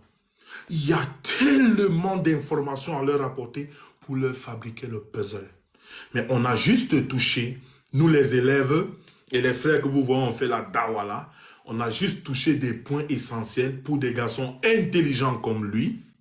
Pourquoi? Pour qu'ils puissent suivre la vérité, parce qu'il a fait de la cacophonie après avoir lu Romains chapitre 9, verset 1 au verset 5. Paul dit que l'adoption n'est pas spirituelle, mais il nous ramène encore du spirituel à la fin. Ça, c'est de la malhonnêteté. Moi, je ne connais pas comme ça, Franco. Première des questions, première des choses. Deuxièmement, maintenant, je vais répondre au fait où Paul dit, parce que je lui ai posé la question, comment est-ce possible, comme Paul dit que les adoptions là concernent uniquement les Israélites, comment est-ce possible qu'un Israélite va adopter un autre Israélite qui est déjà Israélite pour devenir Israélite? Bien évidemment, le livre des Maccabées répond à ces questions. Ces Juifs, c'est pourquoi je lui disais chaque fois qu'il parlait, chaque fois que je laissais la parole, rappelle-toi de ce que Yahweh dit dans Exode chapitre 19, verset 1 à 5. Si vous gardez ma loi, vous serez mon peuple et je serai votre Dieu. Et je lui ai retourné la question. Et si vous ne gardez pas ma loi? Bien évidemment, il avait été honnête la fois passée. Il m'a dit, vous serez des gentils. Et j'ai confirmé cela avec Deutéronome, chapitre 28, verset 58 au verset 68, où Yahweh dit exactement ce qui va leur arriver. Alors, le livre des Maccabées vient donner maintenant le détail, bien évidemment, de ce Deutéronome, chapitre 28, verset 58 au verset 68. Voilà pourquoi Paul, pour rester respectueux, parce que moi j'aime l'appeler Paulinho, tu vois un peu, pour rester respectueux, parce que j'ai en face de moi un garçon très respectueux, très éduqué. Je salue cela, vraiment qu'Allah guide ses parents qui ont réussi cette éducation, parce que c'est aussi ça l'interreligieux. Pourquoi est-ce que Paul dit donc que les adoptions concernent uniquement les Israélites? Ceux qui ont délaissé la loi par force et par acceptation. Dans le livre des Maccabées, on a lu 1 Maccabée et 2 Maccabées. Ce sont eux-là qui sont natifs israélites. Ils ont le sang israélite en eux. On doit donc les réadopter, les adopter pour qu'ils reviennent dans le haq, dans le monothéisme pur d'Abraham, d'Isaac, de Jacob, de Moïse et de Jésus. Donc voilà, mon cher ami Francky, je sais le coup que tu viens de recevoir, il est lourd. Sans malhonnêteté, sans, comme je t'ai dit, et je reste sur cette position, nous restons, nous les musulmans, comme le frère Baki l'avait fait avec toi, je vais refaire la même chose. Tu es un bon gars. Les bons gars ne restent pas chrétiens après avoir vu la vérité. Je ne voudrais pas que tu me dises « Ashhadu an la ilaha illallah » maintenant. Non, vas-y de grâce. Nous, on fait des doigts qu'Allah te donne longue vie. Francky, tu es un croyant. Tu n'es pas un mécréant. Tu es un croyant. Vas-y, reprends ces informations. Parce que je sais, vous êtes né dans ça, c'est difficile de lâcher. Prends les informations, lis. La Bible, elle est devant toi. Je t'ai donné des canevas pour que tu puisses comprendre l'histoire. Et rejoins la vérité, l'islam, qui est la religion de Jésus, Francky. Tu ne mérites pas être dans cette histoire. Tu es un bon garçon. Nous t'appelons à l'islam. Laisse l'orgueil parce que toi et moi, nous savons bibliquement. L'orgueil appartient au diable. Ça, toi et moi, on le sait. C'est pourquoi j'ai l'obligation d'être respectueux avec toi. C'est-à-dire, à l'infini. Surat 29, verset 46. Comme tu te considères comme une personne du livre, je vais te l'octroyer aujourd'hui. Allah nous demande de parler de la plus belle des manières avec les gens du livre. Quant aux injustes, il ne dit pas insulter-les comme son nom, il dit éloignez-vous. Et moi, je voudrais que ces garçons intelligents que tes parents ont éduqués, ça se voit, vraiment. Marhaba tes parents. Ça, moi je salue. Parce qu'il y a beaucoup qui viennent ici, on sait d'où ils sortent. Même les parents ont bien fait l'éducation, après c'est du coup n'importe quoi. Le frère Baké a fait un bon témoignage de toi. Voici encore un autre musulman qui fait un bon témoignage de toi. Et ça ne peut qu'honorer tes parents aux yeux d'Allah, vraiment qu'Allah, il retire la lourdeur dans ton cœur. Que je ne vois même pas tes parents. C'est juste ce petit égo là. Retourne, lis les Écritures, Franck. On t'a déposé tout devant toi. Tu ne vas pas me dire qu'un aussi bon garçon comme toi va mourir dans ce mensonge. L'Ancien Testament comme le Nouveau Testament ne vous concerne pas. Tout a été prouvé avec les Écritures, dans le respect, la convivialité. Donc je t'écoute, tu vas faire la conclusion vu que j'ai commencé. Et j'ai déjà tout dit, je n'aurai pas besoin de faire la conclusion, sinon un peu discuter, toi si ça ne te gêne pas et on va se dire au revoir. Ok. Donc, bon, du coup, là, je vais revenir juste, comment dire, sur le Romains chapitre 1, le verset 1. Il y avait une interrogation, une question qui est venue par là. Et du coup, je voulais justement rebondir dessus. Donc, du coup, ça dit, Paul, serviteur de Jésus-Christ, appelé à être apôtre, mis à part pour annoncer l'évangile de Dieu qui avait été promis auparavant de la part de Dieu par ses prophètes dans les Saintes Écritures et qui concerne son fils né de la postérité de David selon la chair, déclaré fils de Dieu avec puissance selon l'esprit de sainteté, Jésus-Christ notre Seigneur, par qui nous avons reçu la grâce et l'apostolat pour amener en son nom à l'obéissance de la foi tous les païens. parmi lesquels vous êtes aussi, vous qui êtes appelés par Jésus-Christ, à tous ceux qui sont à Rome, sont bien-aimés de Dieu, appelés à être saints, que la grâce, la paix vous soit donnée de la part de Dieu notre Père et du Seigneur Jésus-Christ. Alors la question que je me pose, c'est, donc toujours par rapport à Corneille, ma question c'est que ce soit dans le cadre de Pierre, donc que ce soit dans le cadre de Paul, ma question est la suivante, c'est pourquoi, si du coup la bonne nouvelle concerne que les Israélites, pourquoi est-ce qu'ils ont été prêchés aux païens, tout simplement? Bon. Pourquoi est-ce qu'ils ont été prêchés aux païens et pourquoi est-ce que l'apôtre Paul, ici, dans sa présentation, nous dit qu'il a été chargé d'amener à la repentance tous les païens? Bon, tout Oui, simplement. Franck, j'espère que tu es un garçon très intelligent parce que toi et moi, je vais te faire un récapitulatif avant de te répondre. Et si tu voudrais que je te réponde même sur Corneille maintenant, je vais le faire. C'est très facile à répondre. Très, très facile. Mais maintenant, je vais te refaire le récapitulatif. Voilà pourquoi je te disais, pour que le morceau ne t'échappe pas. Rappelle-toi, Exode chapitre 19, verset 1 à 5. Yahweh dit, si vous gardez ma loi, vous serez mon peuple. Je te repose la question et puis je vais continuer à répondre. Et si vous ne gardez pas sa loi, et s'ils ne gardent pas sa loi, ils seront son peuple, Francky? Non, Ils seront quoi? non, non. Ils seront quoi? Ils seront en l'occurrence, les incirconcis, les gens qui sont... Ne laisse pas l'ego, Francky, parlons sincèrement. S'ils ne gardent pas la loi, ils seront quoi? Ils seront des traîtres, des païens, Des gentils. Parce que ce qui fait d'eux le peuple de Yahweh, c'est bien évidemment la loi. Et qu'est-ce que cette loi dit? La circoncision. Donc, ils seront des incirconcis. Vraiment, parlons selon les Écritures, Francky. Mettons l'orgueil de côté. Je vais te répondre. Je vais te répondre.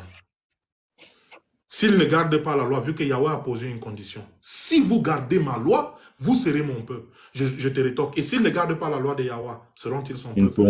Ils ne seront pas son peuple. Ils seront quoi? Des gentils, vrai ou faux? Des incirconcis. Oui. Ouais, merci. Est-ce qu'ils ont gardé la loi de Yahweh? Non, vu qu'ils ont transgressé l'alliance. Merci. Est-ce que la malédiction de Deutéronome chapitre 28, verset 58 ou verset 68 les a frappés? Oui. Merci. Donc, tu viens de confirmer là qu'ils sont devenus des païens. Ça répond déjà à ta question. Maintenant, bien évidemment, Paul. Si tu veux, je te donne là maintenant l'enseignement sur la mission de Paul. Mais là n'est pas le point. Ça, ces choses, si tu reconnais déjà ces choses que tu as reconnues, parce que ce sont des informations qu'on ne veut pas donner en public. Toi, personnellement, maintenant, notre groupe de frères, on dit pour des bons hommes, on apporte des bonnes choses. Et pour des chiens, pour des animaux, on les donne de l'herbe pour brouter. Toi, nous ne te considérons pas comme un animal. Franck, nous t'appelons à l'islam. Et si tu veux, tu nous donnes ton programme. Ça va se passer maintenant sur WhatsApp. Parce qu'il y a certaines informations, on ne juge pas nécessaire de balancer sur Internet. On va te donner du point A jusqu'au point B. On va même t'expliquer comment ils ont introduit pendant la domination romaine, après la mort du capitaine Pompée, la 6e puissance mondiale, l'introduction du dieu Dionysos dans le christianisme. C'est pourquoi on vous a menti que Jésus devait mourir, ressusciter pendant 3 jours. Avec, je dis bien, preuve à l'appui. Sans infraction, date historique. Je dis bien des preuves. On va te donner le fil que même ta raison raisonnable, parce qu'alhamdoulilah, toi tu utilises la raison. Du coup, ma question c'est, du coup c'est parfait même. Du coup, c'est la question même que je voulais poser, mais bon, que je pouvais pas poser même malheureusement faute de temps. Mets-toi à l'aise. Je vais aller dans Actes chapitre 11. Donc du coup, alors, la question que je me pose, du coup, donc bon, je vais monter même au verset 1. Les apôtres et les frères qui étaient dans la Judée, donc ça c'est après la scène de Corneille, dans la Judée apprirent que les païens avaient aussi reçu la parole de Dieu. Et lorsque Pierre fut monté à Jérusalem, les fidèles circoncis lui adressèrent des reproches, en disant, « Tu es rentré chez des incirconcis et tu as mangé avec eux. » Donc ma question est la suivante. Si du coup, l'apôtre Pierre a prêché à Corneille, ma question est la suivante, c'est pourquoi est-ce que les frères, les fidèles circoncis, ont reproché à Pierre d'avoir mangé avec Corneille, les païens et ceux à qui ils ont prêché? Ok, bien évidemment, je vais te répondre partiellement parce qu'il y a, comme je te dis, il y a certaines informations, ça fait de trop. Justement, pour toi que j'ai choisi, les frères et moi, on s'est rassemblés. On a décidé tout ensemble. parce que nous sommes les élèves de l'imam Mokhtar et du frère Ismaël Al-Hanifia. On étudie ensemble, justement pour apporter cette vérité-là. Alors, qu'est-ce qu'on fait? Le reste d'informations, on va te donner sur WhatsApp. Parce que ici, on ne trouve pas encore ça nécessaire d'apporter ce type d'informations ici. Tu comprends un peu? Mais je vais te faire juste un briefing pour que tu comprennes. Ils ont réprimandé Pierre justement parce qu'ils pensaient que Corneille était un vrai païen, comme toi. Mais lorsqu'il amène en cours au Sanhédrin, rappelle-toi de ce qu'il dit. Et quelle est la réaction de ses apôtres après? Ils se soumettent lui ou non. Donc ça c'est entre parenthèses. Je vais te donner encore plus d'informations avec les frères en privé, parce que l'autre là on ne veut pas donner en public. Nous on souffre pour étudier ça. Et ce ne sont pas les choses qu'on va donner gratuitement. Ces choses, seuls les gens qui les méritent, on les donne à ces personnes par la grâce d'Allah. Donc voilà quoi. Donc, Moi je détache ça pour ne pas être orgueilleux. Ok, il n'y a pas de souci. Bon, moi, comme mon téléphone, là, il commence un peu à se décharger. Donc bon, je vais te laisser faire la conclusion. Je sais pas si... C'est quoi? Sourate 17, verset 81. La vérité, l'islam est venu et l'erreur a disparu, car l'erreur est destinée à disparaître. La sourate Al-Imran, sourate 3, verset 19. Parmi toutes les fausses religions qui existent là, Allah Azzawajal a choisi l'islam comme sa religion qu'il agrée. Donc toutes personnes qui meurent sans être musulmanes, elles voient l'enfer. Voilà notre ami Franco. On vient de lui démontrer que le Nouveau Testament, comme l'Ancien Testament, il n'est pas israélite. Peu importe il est parti, on a réfuté cela dans le respect. Alors, moi je voudrais, par la grâce d'Allah Azzawajal, que ce jeune homme plein de vie, vraiment, que Shaitan ne l'englobe pas d'orgueil, qu'il voie la vérité comme il l'a vu et qu'il accepte, c'est un croyant. Et aussi que les autres qui sont dans l'animosité sur Internet, qu'ils laissent cela, qu'on utilise les Écritures comme on l'a fait avec ce bien-aimé frère par Adam. Sur ce, moi je vais conclure en disant Ashhadu Allah ilaha illallah wa ashhadu anna Muhammadan Rasulullah. Sourate 112, verset 1er. Qul huwallahu ahad. Dis Allah est l'unique. Barakallahu fikum. Je t'écoute, Franco. Ok. Donc bon, pour faire ma conclusion, alors j'aimerais prendre un verset, entre guillemets, voire même deux versets même. Alors, je vais aller chap-chap, je vais aller rapidement, pour pas perdre du temps. Donc déjà, j'aimerais déjà souligner, malheureusement, notre ami Haroun n'a pas pu répondre à nos deux questions. Donc bon, c'est assez dommage, parce que j'estime que bon, s'il avait répondu même, ça aurait pu même terminer tout le débat et même toutes les explications même que j'avais auparavant. Mais je vais prendre deux versets. Voilà, je vais prendre deux versets. Je vais aller dans Matthieu 5, verset 14. Vous êtes la lumière du monde. Une ville située sur une montagne ne peut être cachée. Et on n'allume pas une lampe pour la mettre sous le boisson, mais on la met sur le chandelier et elle éclaire tous ceux qui sont dans la maison. Alors aujourd'hui, on a eu l'opportunité, par la grâce du Seigneur Jésus-Christ, d'éclairer un maximum de frères, un maximum de sœurs, un maximum de frères, un maximum de sœurs qui sont également dans l'islam, le temps seulement que le Seigneur leur fasse grâce de revenir. Donc moi, ce que je vous appelle, c'est déjà la recherche. Voilà, je vous appelle à la recherche, à aller lire même votre livre de foi, le Coran, à aller lire même la Bible, à comparer, et à voir quel est le livre qui est fiable. Est-ce que le Coran est beaucoup plus fiable que la Bible? Est-ce que la Bible est beaucoup plus fiable? Et afin que vous puissiez avoir la lumière. Et comme Jésus lui-même a dit, aucun élu ne se perdra. Donc personne ne se perdra. Donc si le Seigneur fait grâce, un maximum pourront revenir. Également, je vais prendre un dernier verset de 2 Corinthiens 3, verset 5. Ce n'est pas à dire que nous sommes capables de concevoir quelque chose comme venant de nous-mêmes. Notre capacité, au contraire, vient de Dieu. Il nous a aussi rendus capables d'être ministres d'une nouvelle alliance, non de la lettre, mais de l'esprit, car la lettre tue, mais l'esprit vivifie. Donc, en d'autres termes, le Seigneur nous a fait grâce. On a pu naître de nouveau, bénéficier de la naissance d'esprit pour comprendre les Écritures sur le plan spirituel, aller même encore beaucoup plus au-delà même du plan charnel, du plan naturel. Donc ma prière pour notre très cher ami Haroun, c'est que le Seigneur puisse te faire grâce, voilà, qu'il puisse vraiment te retirer vraiment de l'islam, parce que l'islam même, ça même encore c'est compliqué. Bon, si le Seigneur permet, même on viendra même dans le Coran aussi. Et concernant tous ceux qui ont vu le live, mes frères et sœurs chrétiens, je vous encourage vraiment à analyser. Le Seigneur lui-même a dit dans Jean chapitre 7, verset 24, « Ne jugez pas selon l'apparence, mais jugez selon la justice. » Voilà, donc c'est à vous de juger. C'est à vous de voir si ce qu'a dit notre ami Haroun vous convient. C'est à vous de dire si ce que j'ai dit vous convient. Et c'est le Seigneur dans tous les cas qui convainc les cœurs. Et puis voilà, donc merci encore à toi Haroun. Voilà, propre, carré, rien à dire, éloquent. Et pas de violence, pas d'insultes comme certains. Donc franchement, je salue ça aussi. Vraiment, donc bon, il n'y a pas de palabre comme diraient les Ivoiriens, il n'y a pas de souci. Voilà, on est tous amis. Voilà, il n'y a pas d'embrouille. Mais c'est seulement que on n'est pas d'accord sur le plan de la doctrine. Donc voilà, donc que Jésus soit glorifié.